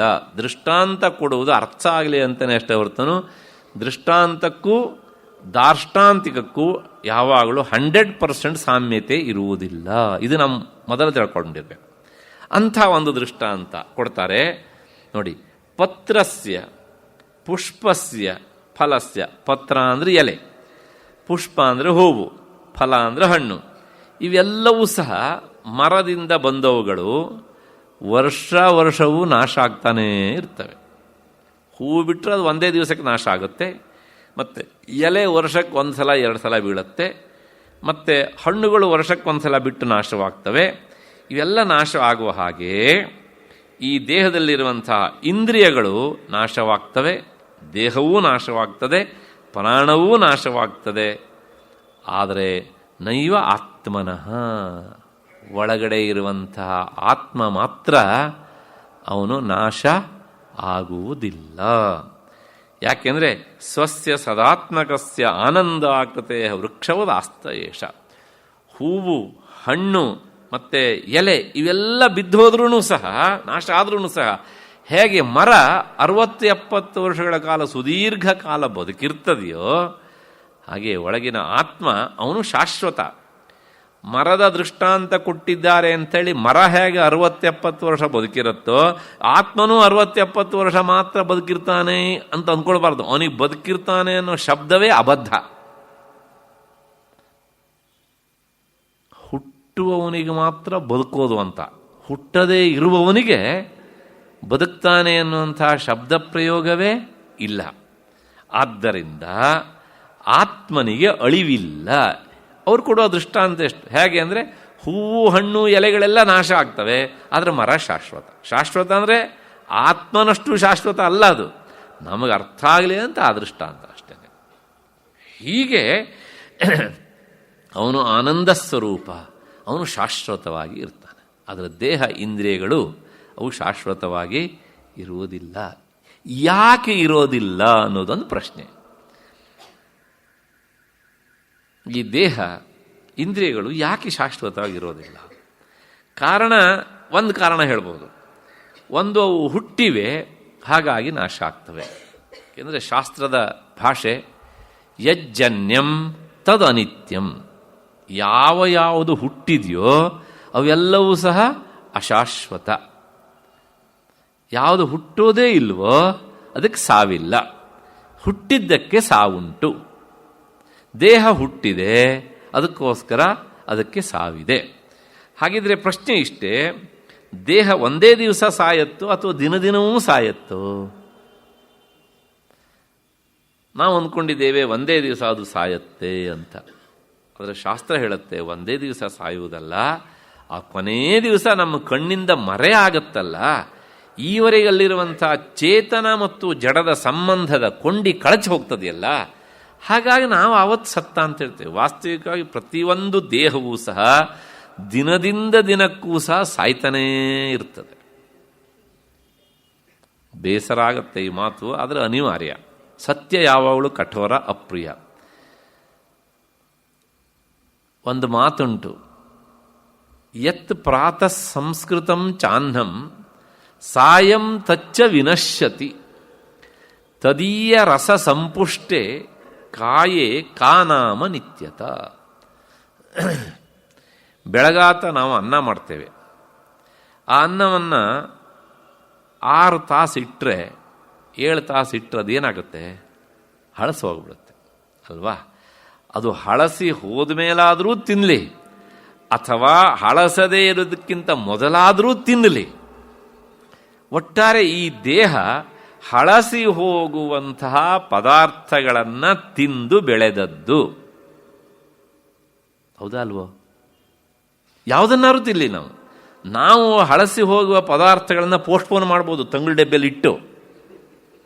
ತಂಗುಳು ಡಬ್ಬೆಯಲ್ಲಿ ಇಟ್ಟಿದ್ರಿಂದಲೇ ನಮಗೊಂದು ಪ್ರಾಮಾಣಿಕ ಉತ್ತರ ಸಿಗತ್ತೆ. ಯಾಕಲ್ಲಿ ಇಟ್ಟಿಗಿಳಿ ಅದು ಹಳಸಿ ಹೋಗುತ್ತೆ, ಅದು ಹಳಸಿ ಹೋಗದೇ ಇರಲಿ ಅಂತ.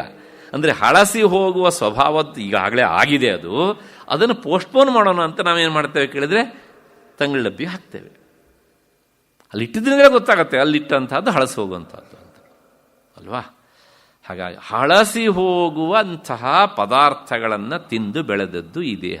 ನಮ್ಮ ದೇಹ ಅಂತಲ್ಲ, ಎಲ್ಲರ ದೇಹವೂ ಹಾಗೇನೆ. ಯಾವುದನ್ನು ಯಾವ ತರಹದ ಸ್ವಭಾವವನ್ನು ತಿಂದು ಬೆಳೆಯುತ್ತೋ ಅದಕ್ಕೆ ಅದೇ ಸ್ವಭಾವ ಬರಬೇಕೋ ಬೇಡ? ಹಾಗಾಗಿ ತದೀಯ ರಸ ಸಂಪುಷ್ಟೆ ಕಾಯೇ ಕಾನಾಮ ನಿತ್ಯತ. ಅಂತಹ ರಸಗಳನ್ನು ತಿಂದು ಬೆಳೆದಂಥ ಈ ದೇಹ ಅದು ಹೇಗೆ ಶಾಶ್ವತವಾಗಿರೋದಕ್ಕೆ ಸಾಧ್ಯ? ಅದರೊಳಗೂ ಸಹ ಒಂದು ವಸ್ತುವಿನ ಅಶಾಶ್ವತೆಯ ಬಗ್ಗೆ ಬೇರೆ ಬೇರೆ ದಿಕ್ಕಿನಲ್ಲಿ ಈ ವಿಷಯವನ್ನು ಹೇಳುತ್ತೆ ಉಪನಿಷತ್ತು. ನೋಡಿ, ಒಂದು ಉದಾಹರಣೆ ಕೊಡ್ತೇನೆ. ಅನ್ನವನ್ನು ಮಾಡಿದಾಗ, ಅಕ್ಕಿಯನ್ನು ಬೇಯಿಸಿ ಅನ್ನವನ್ನು ಮಾಡಿದಾಗ ಅದು 6 ತಾಸು ಅದರ ಆಯುಷ್ಯ ಅಲ್ವಾ? 6 ತಾಸಿಗೆ ಕೆಟ್ಟೋಗ್ಬಿಡುತ್ತೆ. ಆ ಅನ್ನವನ್ನು ಮಾಡಿದ ಅಕ್ಕಿಯನ್ನು ಹಾಗೆ ಇಟ್ಟರೆ ಒಂದು 2-3 ತಿಂಗಳ ಇರುತ್ತೆ. ಆಮೇಲೆ ಪುನಃ ಅದರ ಹುಳ ಆಗೋದಕ್ಕೆ ಪ್ರಾರಂಭ ಆಗುತ್ತೆ. ಅಂದರೆ ಅನ್ನಕ್ಕಿಂತ ಹೆಚ್ಚಿನ ಆಯುಷ್ಯ ಅಕ್ಕಿಗೆ. ಆ ಅಕ್ಕಿಯನ್ನು ಮಾಡಿಸಿದ ಭತ್ತವನ್ನು ಹಾಗೆ ಇಟ್ಟರೆ ಅದು ವರ್ಷಗಟ್ಟಲೆ ಇರುತ್ತೆ. ಇದಕ್ಕಿಂತ ಹೆಚ್ಚಿನ ಆಯುಷ್ಯ ಅದಕ್ಕೆ ಅಲ್ವಾ? ಹಾಗೆ ಈ ದೇಹ ಯಾಕೆ ಬೇಗ ಶಿಥಿಲ ಆಗುತ್ತೆ ಅಂದರೆ, ಸಂಸಾರಿಗಳೆದ್ದು ಅನ್ನವನ್ನು ಬೇಯಿಸಿರ್ತೇವೆ, ಬಹಳ ಬೇಗ ಅದು ಹಳಸಿ ಹೋಗುತ್ತೆ. ಹಾಗೆ ಸಂಸಾರದ ತಾಪತ್ರಯಗಳಲ್ಲಿ ಈ ದೇಹ ಬೆಂದಿರ್ತದೆ. ಅದಕ್ಕೋಸ್ಕರ ಬಹಳ ಬೇಗ ಏನಾಗುತ್ತೆ ಕೇಳಿದರೆ ಅದು ಹಳಸೋಗ್ಬಿಡ್ತದೆ. ಜ್ಞಾನಿಗಳ ದೇಹ ಹಾಗಲ್ಲ, ಅದು ಭತ್ತದ ಹಾಗೆ. ವಿಚಾರ ಮಾಡಿ, ಹೌದಾ ಅಲ್ವ ಅಂತ. ಹಾಗಾಗಿ ಈ ತಾಪತ್ರಯದ ಅಗ್ನಿಯ ಸ್ಪರ್ಶ ಅವರಿಗಿಲ್ಲ. ಅವರ ಸ್ಪರ್ಶ ಆಗುವಂತಿದ್ರೆ ಜ್ಞಾನಾಗ್ನಿಯ ಸ್ಪರ್ಶ ಆಗತ್ತೆ. ಜ್ಞಾನಾಗ್ನಿಯ ಸ್ಪರ್ಶ ದೇಹಕ್ಕಾಗತ್ತೆ. ಸಂಸಾರಿಗಳಿಗೆ ಸಂಸಾರದ ಅಗ್ನಿಯ ಸ್ಪರ್ಶ ಆಗತ್ತೆ. ಅಷ್ಟೇ ವ್ಯತ್ಯಾಸ. ಜ್ಞಾನಾಗ್ನಿಯ ಸ್ಪರ್ಶ ಆದವನು ದೇಹದ ಬಗ್ಗೆ ಮೋಹ ಇಟ್ಕೊಳ್ಳೋದಿಲ್ಲ. ಸಂಸಾರದ ಅಗ್ನಿಯ ಸ್ಪರ್ಶ ಆದವನು ಈ ದೇಹದ ಬಗ್ಗೆ ಅಭಿಮಾನವನ್ನು, ಮಮಕಾರವನ್ನು ಇಟ್ಕೊಂಡಿರ್ತಾನೆ. ಅಷ್ಟು ಹಿನ್ನೆಲೆಯಲ್ಲಿ ನೈವಾತ್ಮನ ಸ್ವಸ್ಯ ಸದಾತ್ಮಕಸ್ಯ ಆನಂದಾಕೃತೆ ವೃಕ್ಷವದಾಸ್ತ ಏಷಃ. ಹೀಗೆ ಆ ಮರದ ಸ್ಥಾನೀಯನು ಇಲ್ಲಿರುವಂತಹ ಆತ್ಮ. ಇದಕ್ಕೆ ಪೂರಕವಾಗಿ ವಿದ್ಯಾರಣ್ಯರು ಒಂದು ಮಾತನ್ನು ಹೇಳ್ತಾರೆ. ಫಲ ಪತ್ರ ಲತಾ ಪುಷ್ಪ ಶಾಖಾ ವಿಟಪ ಮೂಲವಾನ್ ನನು ಬೀಜೇ ಯಥಾ ವೃಕ್ಷ ತಥೇದಂ ಬ್ರಹ್ಮಣಿ ಸ್ಥಿತಂ.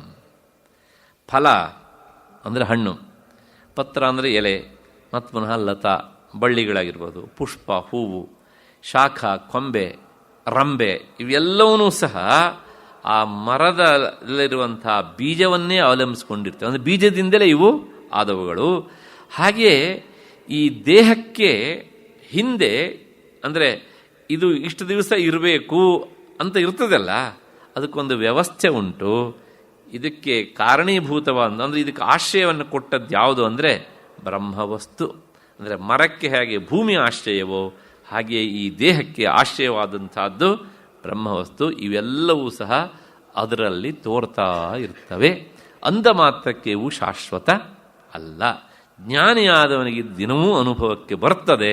ಹಾಗಾಗಿ ಇದನ್ನು ಹಚ್ಚಿಕೊಳ್ಳುವುದಿಲ್ಲ.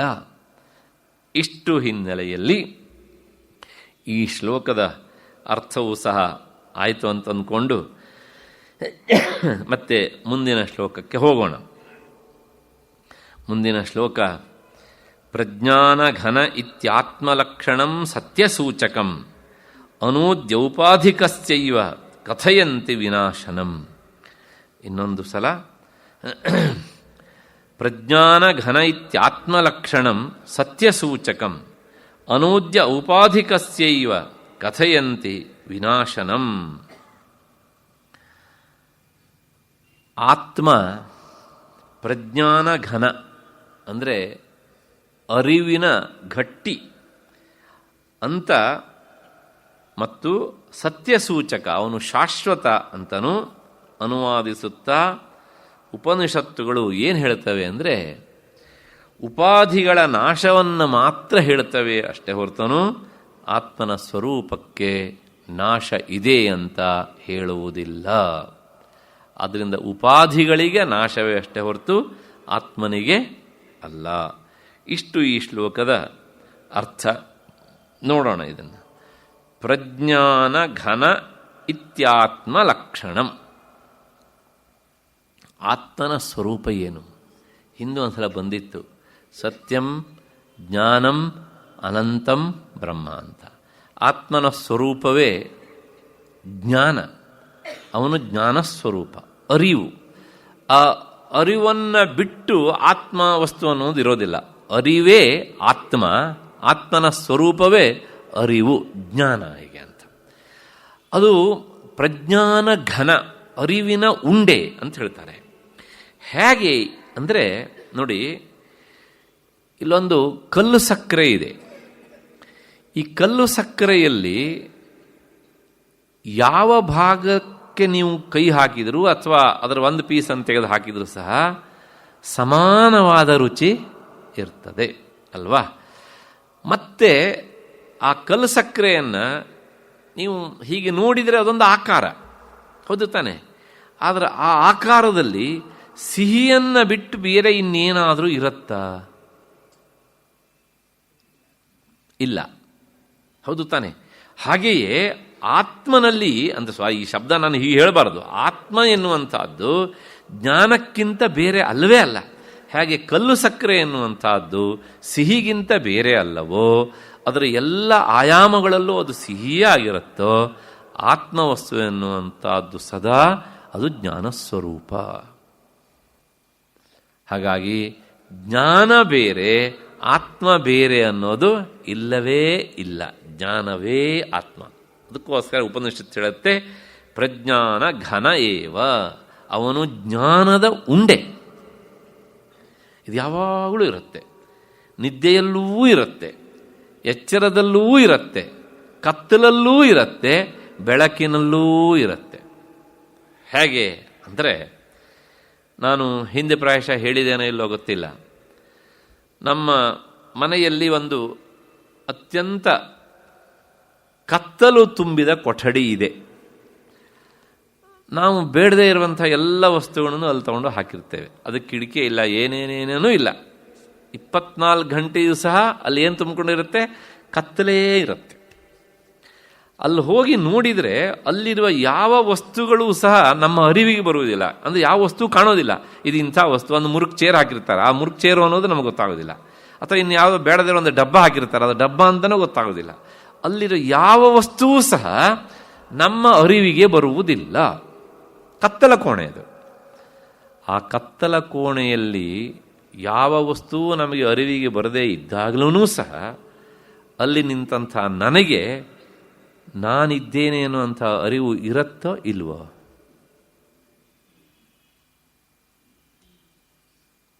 ವಿಚಾರ ಮಾಡಬೇಕಲ್ವಾ? ವಸ್ತುವಿನ ಅರಿವು ಅಂದ್ರೇನು? ತಿಳುವಳಿಕೆ ಅಲ್ವಾ? ಆ ವಸ್ತು ನಮಗೆ ಕಂಡಾಗ ಅದ್ರ ಜ್ಞಾನ ಬರ್ತದೆಯಲ್ಲ. ಆದರೆ ಇಲ್ಲಿ ಆ ಕತ್ತಲ ಕೋಣೆಯಲ್ಲೂ ಸಹ ನಮ್ಮ ದೇಹ ನಮಗೆ ಕಾಣೋಲ್ಲ, ಹೌದು ತಾನೆ? ಆದ್ರೂ ಸಹ ನಾನಿದ್ದೇನೆ ಎನ್ನುವ ಅರಿವು ಇರುತ್ತೋ ಇಲ್ವೋ? ಇರುತ್ತೆ. ಆ ಅರಿವು ಎಲ್ಲಿಂದ ಬಂತು? ಹೊರಗಡೆಯಿಂದ ಬಂತು ಅಂತ ಹೇಳಿದಕ್ಕೆ ನಿಂತಿದ್ದ ಜಾಗ ಕತ್ತಲ ಕೋಣೆ ಅಲ್ವಾ? ಕಿಟಕಿ ಇಲ್ಲ, ಹಿಂದಿನಿಂದ ಯಾರೋ ಟಾರ್ಚ್ ಏನಾದ್ರು ಮತ್ತೆ ಬಿಟ್ರಾ? ಇಲ್ಲ. ಹಾಗಿದ್ರೆ ಈ ಅರಿವು ಎಲ್ಲಿಂದ ಬಂತು ಅಂದರೆ ಆ ಅರಿವು ಸದಾ ಇದೆ ಅಂತ. ಸದಾ ಇದೆ ಅಂತ ಹೇಳ್ತೀರಲ್ಲ, ನಿದ್ದೆ ಮಾಡಿದಾಗ ಇದೆಯಾ? ನಿದ್ದೆ ಮಾಡುವಾಗ್ಲೂ ಇದೆ. ಯಾಕೆ ಇದೆ ಕೇಳಿದರೆ, ನಿದ್ದೆ ಮಾಡಿದಾಗಳೇ ಇದ್ದರೆ ನಿದ್ದೆ ಮಾಡ್ತಾ ಇದ್ದಾಗಳೂ ಸಹ ನಾನು ನಿದ್ದೆ ಮಾಡ್ತಾ ಇದ್ದೇನೆ ಅಂತ ಗೊತ್ತಾಗಬೇಕಿತ್ತೋ ಇಲ್ವೋ? ಯಾಕೆ ಗೊತ್ತಾಗೋದಿಲ್ಲ? ಇದೊಂದು ಪ್ರಶ್ನೆ ಅಲ್ವಾ? ಎಸ್, ನಮಗೆ ನಿದ್ದೆ ಮಾಡ್ತಾ ಇದ್ದೇನೆ ಎನ್ನುವಂಥ ಅರಿವು ಆ ಕ್ಷಣದಲ್ಲಿ ಬರೆಯೋದಕ್ಕೆ ಕಾರಣ ಉಂಟು.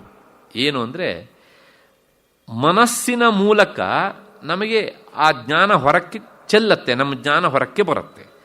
ಗಾಢ ನಿದ್ರೆಯಲ್ಲಿ ಏನಾಗುತ್ತೆ, ಮನಸ್ಸು ಸಹ ಅವಿದ್ಯೆಯಲ್ಲಿ, ಅಜ್ಞಾನದಲ್ಲಿ ಲೀನವಾಗಿಬಿಡುತ್ತೆ. ಹಾಗಾಗಿ ಅನುಭವಿಸ್ತಾ ಇರುವಂಥ ಆನಂದವನ್ನು ಹಿಡಿದು ತೋರಿಸುವ ಸಾಧನೆ, ಇನ್ಸ್ಟ್ರೂಮೆಂಟ್ ಅಲ್ಲಿ ಇರುವುದಿಲ್ಲ. ಅದು ಬೀಜ ರೂಪದಲ್ಲಿ ಇರುತ್ತೆ, ಅತ್ಯಂತ ಸೂಕ್ಷ್ಮವಾಗಿರುತ್ತೆ. ಆದರೆ ನಮಗೆ ಆನಂದದ ಅನುಭವ ಆಗುತ್ತೆ. ಯಾಕೆ ಅಂದರೆ, ನಿದ್ದೆ ಮಾಡಿ ಎದ್ದ ಮೇಲೆ ನಮ್ಮೆಲ್ಲರ ಅನುಭವ ಸಮಾನ. ತುಂಬ ಆನಂದವಾಗಿ ನಾನು ನಿದ್ದೆ ಮಾಡಿದ್ದೇನೆ ಅಂತ. ನಿದ್ದೆಯಲ್ಲಿ ನಮಗೆ ಆನಂದ ಇಲ್ಲದೆ ಇದ್ದಿದ್ರೆ, ನಮಗೆ ನಿದ್ದೆಯಿಂದ ಎದ್ದ ಮೇಲೆ ನಾನು ಆನಂದವಾಗಿ ನಿದ್ದೆ ಮಾಡಿದೆ ಎನ್ನುವಂಥ ಅರಿವು ಬರ್ತಾ ಇರಲಿಲ್ಲ. ಹಾಗಿದ್ರೆ ಅವಾಗ ಯಾಕೆ ಅರಿವು ಬಂದು, ಎಚ್ಚರ ಆದ ತಕ್ಷಣ ಮನಸ್ಸು ಮತ್ತು ಅದು ಚಿಗುರುತ್ತೆ, ಅಂದರೆ ಅದು ವಿಕಾಸವನ್ನು ಹೊಂದತ್ತೆ. ಆಗ ಹಿಂದೆ ತಾನು ಸೂಕ್ಷ್ಮ ರೂಪವನ್ನು ತಾಳಿದಾಗ ಏನು ಅನುಭವಿಸಿತ್ತೋ ಅದನ್ನು ಪ್ರಕಟಪಡಿಸುತ್ತೆ. ಹಾಗಾಗಿ ನಿದ್ದೆಯಲ್ಲೂ ಆನಂದ ಇದೆ. ಈಗ ಇನ್ನೊಂದು ಪ್ರಶ್ನೆ ಬರುತ್ತೆ, ನಿದ್ದೆಯಲ್ಲೂ ಸಹ ನಮಗೆ ಆನಂದ ಇದೆ, ಆನಂದ ಇದ್ದ ಆನಂದ ಯಾಕೆ ಹೊರಹೊಮ್ಮುವುದಿಲ್ಲ, ಅನುಭವಕ್ಕೆ ಯಾಕೆ ಬರೋದಿಲ್ಲ ಅಂದರೆ ನಾನು ಉತ್ತರ ಹೇಳಿದೆ. ಮತ್ತು ಗಾಢ ನಿದ್ರೆಯಲ್ಲಿ ಜ್ಞಾನ ಇದೆ ಅಂತ ಆದಮೇಲೆ ಎಚ್ಚರದಲ್ಲೂ ನಮಗೆ ಜ್ಞಾನ ಇದೆ ಅಲ್ವಾ? ಎಚ್ಚರದಲ್ಲಿ ಹಾಗೆ ಜ್ಞಾನ ಇದೆಯೋ, ಮತ್ತು ಗಾಢ ನಿದ್ರೆಯಲ್ಲೂ ಹಾಗೆ ಜ್ಞಾನ ಇದೆ. ಆ ಜ್ಞಾನ ಹೊರಹೊಮ್ಮದೇ ಇರುವುದಕ್ಕೆ ಕಾರಣ ಹೇಳಿದ್ದೇನೆ. ಆದರೆ ಎಚ್ಚರದಲ್ಲಿ ಒಂದು ವಸ್ತುವನ್ನು ನೋಡಿದಾಗ ನಮಗೆ ಕೆಲವು ಸಲ ಇನ್ನೊಂದು ವಸ್ತು ಆಗಿ ತೋರುತ್ತೆ. ಹಾಗೆ ಸ್ವಪ್ನಾವಸ್ಥೆಯಲ್ಲೂ ಸಹ ನಾವು ಏನಲ್ವೋ ಅದು ನಾವು ಅಂತ ಕಾಣುತ್ತೆ ನಮಗೆ. ಇದಕ್ಕೆ ಏನು ಕಾರಣ? ಕಾರಣ ಇಷ್ಟೇ, ನಾನು ಹಿಂದೆ ಹೇಳಿದ್ದೇನೆ, ಈ ಅಜ್ಞಾನ ಅವಿದ್ಯೆ ಅನ್ನೋದುಂಟಲ್ಲ, ಅದಕ್ಕೆ ಎರಡು ಶಕ್ತಿಗಳುಂಟು. ಒಂದು ಆವರಣ ಶಕ್ತಿ, ಇನ್ನೊಂದು ವಿಕ್ಷೇಪ ಶಕ್ತಿ ಅಂತ. ಈ ಎಚ್ಚರದಲ್ಲಿ ಆವರಣ ಶಕ್ತಿ ಪ್ಲಸ್ ವಿಕ್ಷೇಪ ಶಕ್ತಿ ಎರಡೂ ಕೆಲಸ ಮಾಡ್ತಾ ಇರುತ್ತೆ. ಆವರಣ ಶಕ್ತಿ ಏನು ಮಾಡುತ್ತೆ, ನಮ್ಮ ಆತ್ಮಸ್ವರೂಪವನ್ನು ಮಾಡುತ್ತೆ. ಅದಾದಮೇಲೆ ವಿಕ್ಷೇಪ ಶಕ್ತಿ ಅಲ್ಲಿ ಇಲ್ಲದೆ ಇರುವುದನ್ನು ಅದು ಹುಟ್ಟಿಸಿ ತೋರಿಸ್ತಾ ಇರುತ್ತೆ. ಹಾಗೇ ಸ್ವಪ್ನಾವಸ್ಥೆಯಲ್ಲಾಗುತ್ತೆ. ಆದರೆ ಗಾಢ ನಿದ್ರಾವಸ್ಥೆಯಲ್ಲಿ ಪೂರ್ತಿ ಇಂದ್ರಿಯಗಳು, ಮನಸ್ಸು, ಬುದ್ಧಿ ಎಲ್ಲವುದೂ ಸಹ ಅವಿದ್ಯೆಯಲ್ಲಿ ಲಯವಾಗುತ್ತೆ. ಆ ಅವಿದ್ಯೆಯು ಸಹ ಆತ್ಮವಸ್ತುವಿನಲ್ಲಿಯೇ ಸೇರಿಕೊಂಡಿರುತ್ತೆ. ಹಾಗಾಗಿ ಆನಂದದ ಅನುಭವ ಮತ್ತು ಅಜ್ಞಾನ ಎರಡೂ ಸಹ ಇರುತ್ತೆ ಸಮಾನವಾಗಿ. ಅದಕ್ಕೋಸ್ಕರ ಗಾಢ ನಿದ್ರಾವಸ್ಥೆಯಲ್ಲಿ ಇರುವ ಅಜ್ಞಾನದಿಂದಾಗಿ ನಾವು ಅನುಭವಿಸ್ತಾ ಇರುವಂಥ ಆನಂದದ ಅನುಭವ ಆ ಕ್ಷಣದಲ್ಲಿಯೇ ನಮಗೆ ಬರೋದಿಲ್ಲ. ನಿದ್ದೆಯಿಂದ ಎದ್ದ ಮೇಲೆ ಅದು ಅನುಭವಕ್ಕೆ ಬರುತ್ತೆ. ಆನಂದ ಅಂತೂ ಇದೆ, ಅನುಭವ ಬರದೆ ಕಾರಣ. ಮತ್ತು ಇನ್ನೊಂದು ಏನು ಅಂದರೆ, ಆ ಗಾಢ ನಿದ್ರಾವಸ್ಥೆಯಲ್ಲಿ ಆವರಣ ಶಕ್ತಿ ಮಾತ್ರ ಇರುತ್ತೆ, ವಿಕ್ಷೇಪ ಶಕ್ತಿ ಇಲ್ಲ. ಯಾವಾಗ ವಿಕ್ಷೇಪ ಶಕ್ತಿ ಇರೋದಿಲ್ವೋ ಆಗ ಇನ್ನೊಂದು ವಸ್ತುವನ್ನು ಅದು ತೋರಿಸೋದಿಲ್ಲ. ಅಷ್ಟು ಹಿನ್ನೆಲೆಯಲ್ಲಿ ಈ ಗಾಢ ನಿದ್ರಾವಸ್ಥೆಯಲ್ಲೂ ಸಹ ಆತ್ಮವಸ್ತು ಇರುತ್ತೆ. ಅದಾದ ಮೇಲೆ ಈಗ ಎಚ್ಚರದಲ್ಲೂ ಆತ್ಮ ಇದ್ದಾನೆ, ಸ್ವಪ್ನಾವಸ್ಥೆಯಲ್ಲೂ ಆತ್ಮ ಇದ್ದಾನೆ, ಸುಷುಪ್ತಿ ಅವಸ್ಥೆ ಗಾಢ ನಿದ್ರಾವಸ್ಥೆಯಲ್ಲೂ ಆತ್ಮ ಇದ್ದಾನೆ. ಹಾಗಿದ್ರೆ ದೇಹ ಅಳಿದ ಮೇಲೂ ಆತ್ಮ ಇದ್ದಾನೋ ಅಥವಾ ಇಲ್ವೋ? ಕೆಲವು ಉತ್ತರ ಹೇಳಿ ಆಗಿದೆ, ಆದರೆ ನಾವು ಮರಿತೇವೆ ಅನ್ನೋದಷ್ಟು ಮತ್ತೆ ಈ ಪ್ರಶ್ನೆಯನ್ನು ಕೇಳ್ತಾರೆ ಅವರು. ಅದಕ್ಕೆ ಉತ್ತರವನ್ನು ಹೇಳೋದಕ್ಕೆ ಮುಂದಿನ ಶ್ಲೋಕ ಹೊರಟಿದೆ. ಕೆಲವು ಜನರಿಗೆ ಸಂಶಯ ಬಂದ್ಬಿಟ್ಟಿತ್ತು, ದೇಹದೊಂದಿಗೆ ಆತ್ಮನೂ ಸಹ ವಿನಾಶ ಆಗ್ತಾನೆ.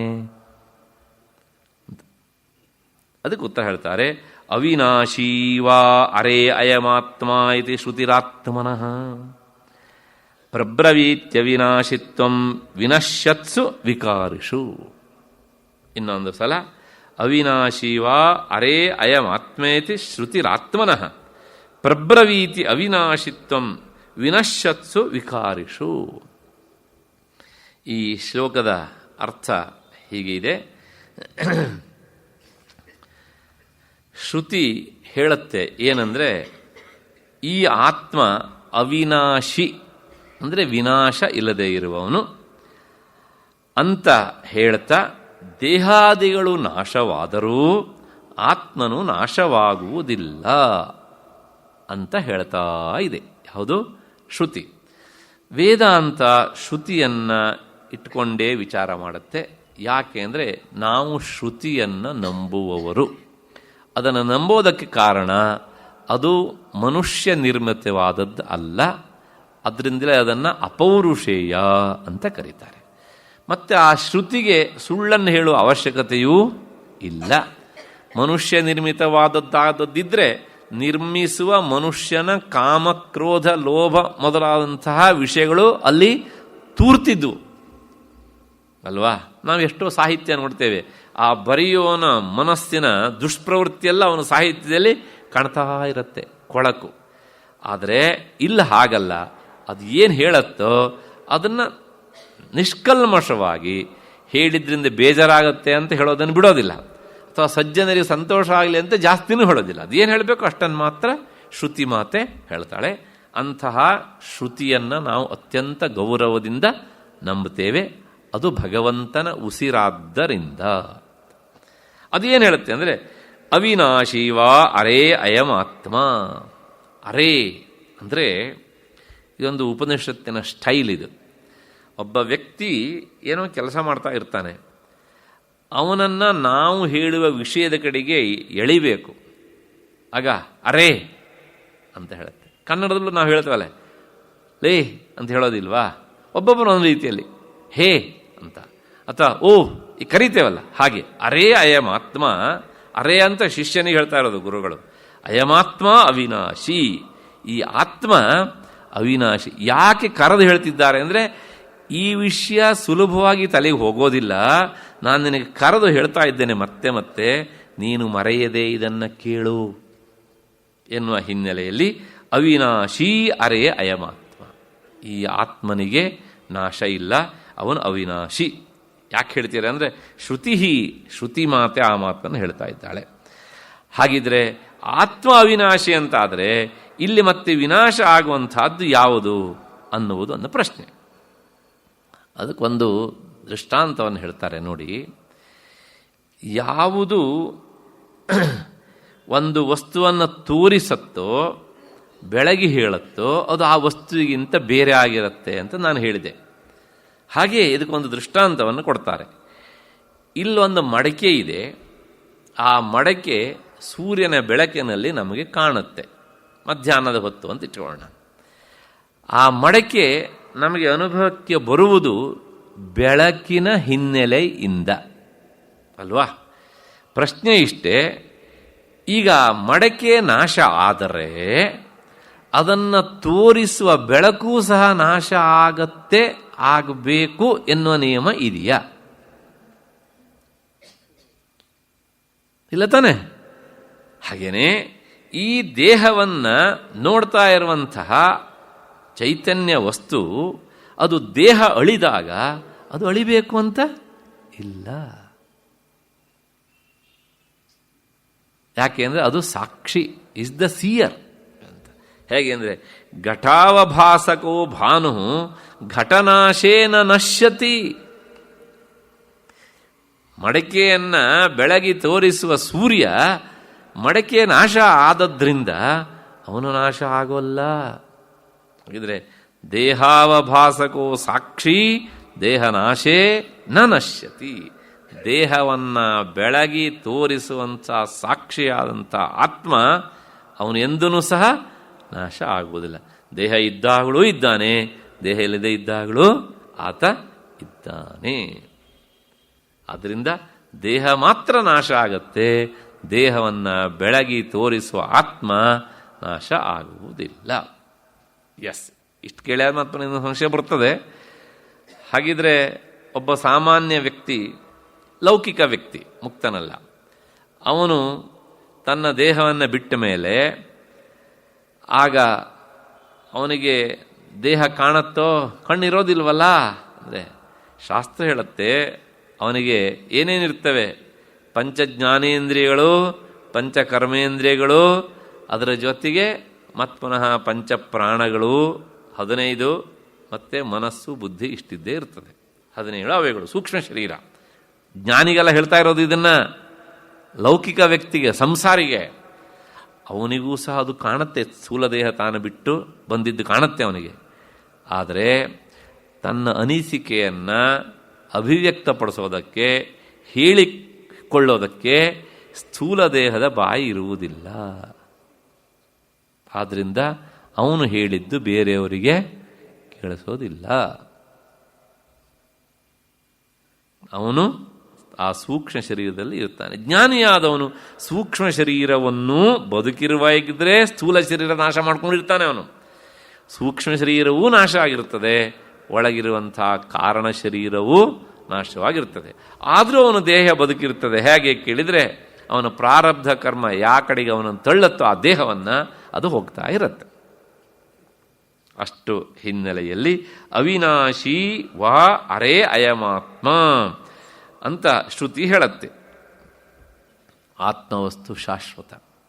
ಆತ್ಮವಸ್ತು ಶಾಶ್ವತ ಅಲ್ಲದೇ ಇದ್ದಿದ್ರೆ ನಾವು ಮಾಡೋ ಯಾವ ಕರ್ಮಕ್ಕೂ, ಪೂಜೆ ಪುನಸ್ಕಾರಕ್ಕೂ, ಇದು ಯಾವುದಕ್ಕೂ ಸಹ ಬೆಲೆನೇ ಇರ್ತಾ ಇರಲಿಲ್ಲ.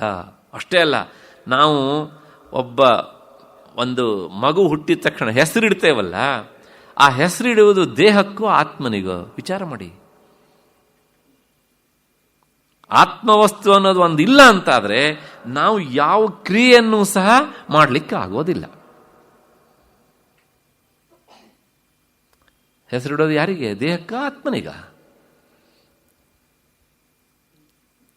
ಕಷ್ಟಪಡಬೇಕು ಅಲ್ವಾ? ಹೌದಲ್ವಾ? ನಾವು ನಾಮಕರಣ ಅಂತ ಹೋಗಿ ಹುಡುಗಿಯರೆ ಕೊಟ್ಟು ಬರ್ತೇವೆ. ಅಲ್ಲಿ ಯಾರು ಈ ಪ್ರಶ್ನೆ ಕೇಳಿಬಿಟ್ರೆ ಅವ್ರು ಹೇಳೇ ಬಿಡ್ತಾರೆ, ನೆಕ್ಸ್ಟ್ ಟೈಮಿಂದ ನಮ್ಮಲ್ಲಿ ಮಗು ಹುಟ್ಟರೆ ನಿಮ್ಮನ್ನು ನಾವು ಕರೆಯೋದಿಲ್ಲ, ನೀವು ಬರಲೇಬೇಡಿ ಅಂತ. ಯಾರಿಗೆ ನಾಮಕರಣ? ದೇಹಕ್ಕ? ಒಂದು ಪ್ರಶ್ನೆ ಕೇಳ್ತೇನೆ, ದೇಹಕ್ಕೆ ಅಂತಾನೆ ಆದರೆ ಒಂದು ಮಿಸ್ಟರ್ ಯಾವುದೋ ಒಬ್ಬರು XYZ ಪರ್ಸನ್ ಇದ್ದರು ಅಲ್ವಾ? ಈಗ ನಾನು ಹಿಂದೆ ಹೇಳಿದ್ದೇನೆ ಇದನ್ನು, ಬಹಳ ಹಿಂದೆ ಪ್ರಾಯಶಃ. ಅವರು ದೊಡ್ಡ ವ್ಯಕ್ತಿ ಅಂತ ಅಂದ್ಕೊಳ್ಳೋಣ. ಅವರು ನಮ್ಮ ಮನೆಗೆ ಬಂದ ನಾವು ಪರಿಚಯ ಮಾಡ್ತೇವೆ, ಇವರು ಮಿಸ್ಟರ್ ರಾವ್ ಅಂತ ಮುಟ್ಟಿ ತೋರಿಸ್ತೇವೆ. ಅವರು ಹಾಕೊಂಡು ಕೋಟನ್ನು, ಆ ಕೋಟೆ ಮಿಸ್ಟರ್ ರಾವ ಅಲ್ಲ. ಇವತ್ತು ಕೋಟ್ ತೆಗೆದಾಕ್ಬಿಡೋಣ, ಶರ್ಟನ್ನು ಮುಟ್ಟಿ ತೋರಿಸ್ತೇವೆ, ಹಾಗಾದ್ರೆ ಶರ್ಟೇ ಮಿಸ್ಟರ್ ರಾವ ಅಲ್ಲ. ಬನಿಯನ್ನಿದೆ, ಅವರೇನಾ ಮಿಸ್ಟರ್ ರಾವ್ ಅಲ್ಲ. ಕೊನೆಗೆ ಒಂದು ದಿವಸ ಮಿಸ್ಟರ್ ರಾವ್ ದೇಹವನ್ನು ಬಿಟ್ಟರು ಅಂತ ಅಂದ್ಕೊಳ್ಳೋಣ. ಅವಾಗ ಹೇಳ್ತೇವೆ ನಾವು, ಯಾರಿದ್ದಿದ್ದು? ಮಿಸ್ಟರ್ ರಾವ್ ಅವರಿದ್ದು. ಯಾವುದು? Dead body. ಯಾರಿದ್ದದು? ಮಿಸ್ಟರ್ ರಾವ್ ಅವರಿದ್ದು. ಅಂದರೆ ಇವಾಗ ಅವರಲ್ಲ. ಹೌದು ತಾನೆ? ಅಲ್ಲಿಗೆ ಹಾಗಿದ್ರೆ ನಾವು ಇಷ್ಟು ದಿವಸ ಹೆಸರನ್ನು ಹೇಳಿ ಕರಿತಾ ಇದ್ದಿದ್ದು ಯಾವುದನ್ನು? ದೇಹವನ್ನೇ ಆದೋದಿದ್ರೆ, ಇಲ್ರಿ ರಾವ್ ಇದ್ದಾರಲ್ರಿ ಮಿಸ್ಟರ್ ರಾವ್ ಅಂತ ಹೇಳ್ಬೋದಿತ್ತಲ್ವಾ? ಯಾಕೆ ಹೇಳೋದಿಲ್ಲ?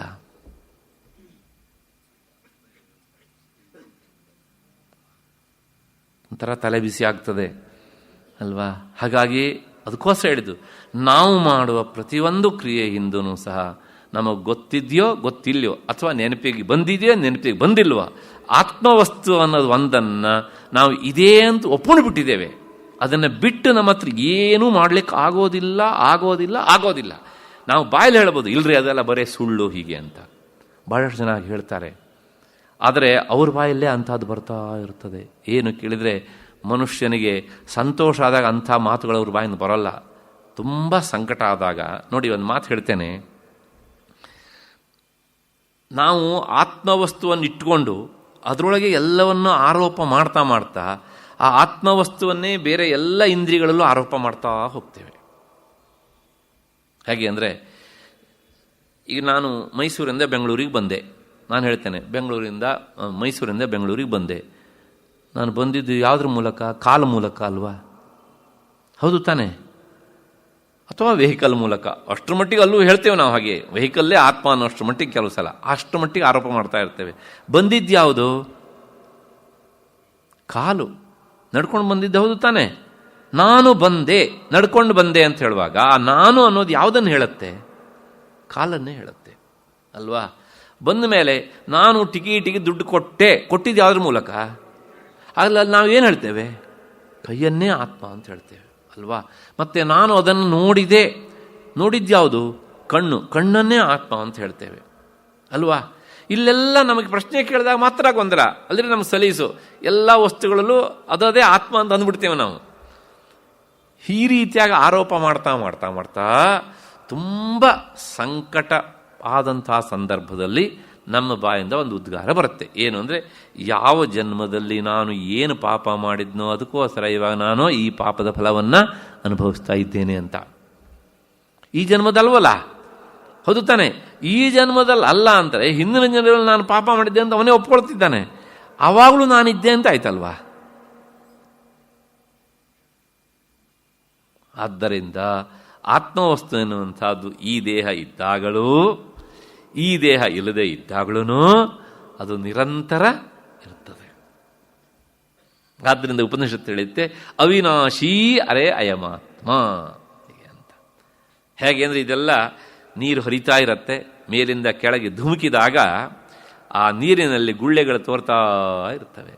ಆ ಗುಳ್ಳೆ ಇಲ್ಲಿಂದ ಅಲ್ಲಿವರೆಗೆ ಹೋಗ್ತಾ ಇರುತ್ತೆ, ಆಮೇಲೆ ಪುನಃ ಏನಾಗುತ್ತೆ?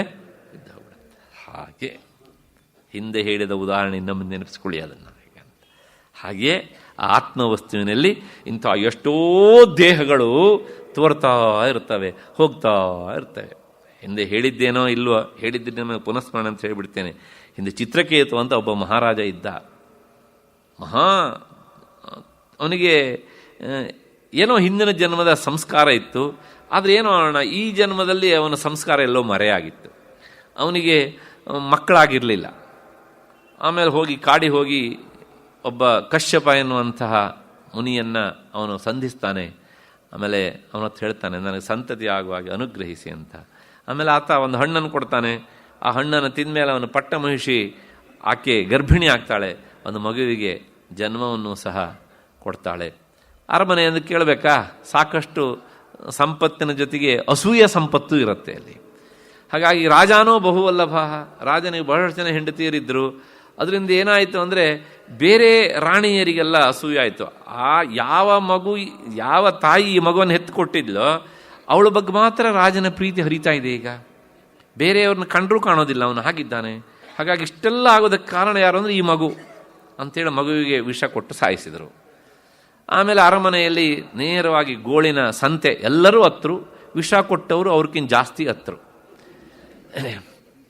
ರಾಜಕೀಯ ಏನು ಮಾಡೋಕ್ಕೂ ಬರೋಲ್ಲ. ಅರಮನೆಯ ರಾಜಕೀಯ ಅದು ಬೇರೆ ರೀತಿ. ಅದು ಕೊನೆಗೇನಾಯಿತು ಕೇಳಿದರೆ, ಪುನಃ ಅಲ್ಲಿಗೆ ನಾರದರು ಬಂದರು, ಅಂಗಿರಸ ಮುನಿಗಳು ಬಂದರು. ಆ ಅಂಗಿರಸ ಮುನಿಗಳು ಹೇಳಿದ್ರು, ನೋಡಪ್ಪ, ನಿನಗೆ ಇದೆಲ್ಲ ಸಮಸ್ಯೆ ಆಗುತ್ತೆ, ಈ ಮಗುವಿಂದ ನಿನಗೆ ಸಂತೋಷವೂ ಆಗುತ್ತೆ, ದುಃಖವೂ ಆಗುತ್ತೆ, ಎರಡಕ್ಕೂ ಮಾನಸಿಕ ರೆಡಿಯಾಗಿರು ಅಂತ. ಅವನೇನು ಅಂದ್ಕೊಂಡ, ಸಂತೋಷ ಆಗುತ್ತಲ್ವಾ, ನೋಡೇ ಬೋಣ, ಆಮೇಲೆ ಅದು ಏನು ಬಂದು ನೋಡ್ಕೊಂಡ. ಅವಾಗ ಈಗ ದುಃಖ ಬಂದಿದೆ, ಅದನ್ನು ತಡ್ಕೊಳಕ್ಕಾಗ್ತಾ ಇಲ್ಲ, ಗೋಳು ಅಂತ ಅಳ್ತಾನೆ. ಆಗ ನಾರದರಿಗೆ ಅನಿಸುತ್ತೆ, ಎಂಥ ಸಂಸ್ಕಾರ ಇತ್ತು ರಾಜನಿಗೆ. ಆದರೆ ಈ ಸಂಸಾರದ ಚಕ್ರದಲ್ಲಿ ಇದ್ದು ತನ್ನ ನಿಜ ಸ್ವರೂಪವನ್ನು ಮರೆತು ಇವನು ಅಳ್ತಾ ಇದ್ದಾನಲ್ಲ.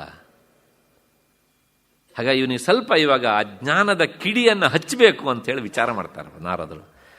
ನೋಡಪ್ಪ, ಈ ಸಂಸಾರದ ಸಂಬಂಧ ಅಂದರೆ ಇಷ್ಟೇನೆ, ಇದು ನೆನ್ಪಿಟ್ಕೋ. ಏನು ಅಂದರೆ, ಪ್ರವಾಹ ಹರಿತಾ ಇರುತ್ತೆ, ಪ್ರವಾಹದ ಕೆಳಗೆ ಮರಳಿನ ಕಣಗಳು ಒಂದರ ಜೊತೆ ಇನ್ನೊಂದು ತಾಕ್ಕೊಂಡು ಎಷ್ಟೋ ದೂರ ಹರಿತಾ ಇರ್ತವೆ ಅಲ್ವಾ? ಒಟ್ಟೊಟ್ಟಿಗೆ ಹೋಗ್ತವೆ. ಆದರೆ ಯಾವಾಗಲೂ ಆ ಮರಳಿನ ಕಣಗಳು ಒಂದಕ್ಕೊಂದು ಅಂಟಿಕೊಳ್ಳುವುದಿಲ್ಲ. ಇದನ್ನು ಕಲ್ತ್ಕೋ ಅಂತಂದರು. ಸುಮ್ಮನೆ ನನಗೆ ಅರ್ಥ ಆಗಿದ್ರು, ಇದನ್ನೆಲ್ಲ ಯಾಕ್ರಿ ಹೇಳ್ತೀರಿ ಅಂದ ಚಿತ್ರಕೇತು ಮಹಾರಾಜ. ಗೊತ್ತಿತ್ತು ಅವರಿಗೆ.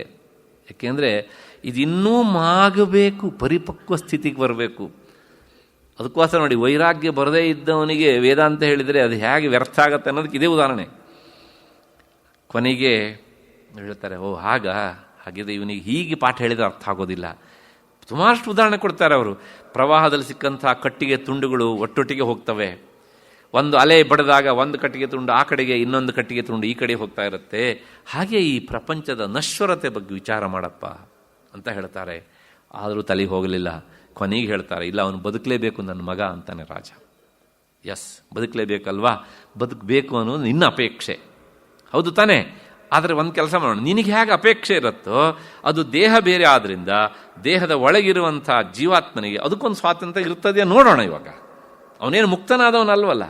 ನಾರದರು ತಮ್ಮ ತಪಶಕ್ತಿಯಿಂದ ಮತ್ತುನಃ ಜೀವಾತ್ಮನನ್ನು ಕರೆದು ಆ ದೇಹದ ಒಳಗೆ ಸೇರಿಸಿ, ನೋಡಪ್ಪ ನಿನ್ನ ಅಪ್ಪ ಅಮ್ಮ ಹೇಳ್ತಿದ್ದಾರೆ, ನೀನು ಬದುಕಿ ಬರಬೇಕಂತೆ, ದೇಹದೊಳಗೆ ಪ್ರವೇಶ ಮಾಡು, ಶಾಶ್ವತವಾಗಿರು, ಕೆಲವು ದಿವಸ ಇದ್ದು ಅವರಿಗೆ ತೃಪ್ತಿ ಕೊಡು ಅಂತ. ಆಗ ಆ ಜೀವಾತ್ಮ, ದೇಹದ ಒಳಗೆ ಸೇರಿದಂಥ ಜೀವಾತ್ಮ, ಸೂಕ್ಷ್ಮ ಶರೀರ ಇದೆ, ಅವನು ಮುಕ್ತನಲ್ಲ ಅವನು. ಆಗ ಅವನು ಹೇಳ್ತಾನೆ, ನಾರದರೆ ಯಾವ ಜನ್ಮದ ಅಪ್ಪ ಅಮ್ಮ ಇವರು ನನಗೆ? ಯಾಕೆ ನನಗೆ ಬಹಳಷ್ಟು ಎಷ್ಟೋ ಜನ್ಮಗಳಾಗಿ ಹೋಗಿವೆ. ಪ್ರತಿಯೊಂದು ಜನ್ಮದಲ್ಲಿ ಬಂದಂಥ ಅಪ್ಪ ಅಮ್ಮನು ದೇಹ ಕೊಟ್ಟವರೆಲ್ಲರೂ ಸಹ ಹೀಗೆ ಹೇಳಿದರೆ ನಾನು ಯಾವ ಜನ್ಮದ ಅಪ್ಪ ಅಮ್ಮ ಹೇಳಿದ ಮಾತನ್ನು ಈಡೇರಿಸಬೇಕು.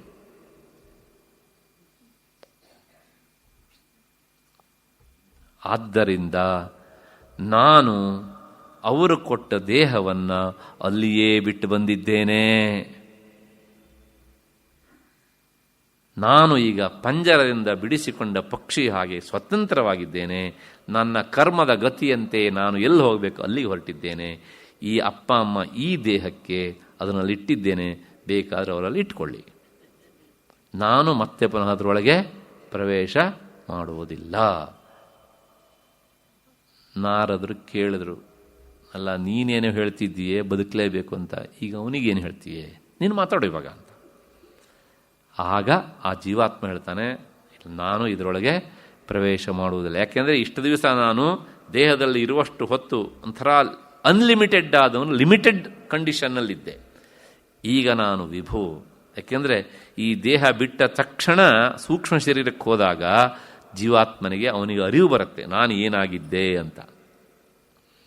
ಹಾಗಾಗಿ ನಾನು ಈ ದೇಹದಿಂದ ಬಿಡಿಸಿಕೊಂಡಿದ್ದೇನೆ, ಮತ್ತೆ ನಾನು ಪ್ರವೇಶ ಮಾಡುವುದಿಲ್ಲ, ನೀನು ಕೊಟ್ಟಿದ್ದನ್ನು ಅಲ್ಲೇ ಇಟ್ಟಿದ್ದೇನೆ, ಹಾಗಾಗಿ ನಾನು ಬರ್ತೇನೆ ಅಂತ ಹೇಳಿ ಆ ಜೀವಾತ್ಮ ಹೊರಟು ಹೋದ.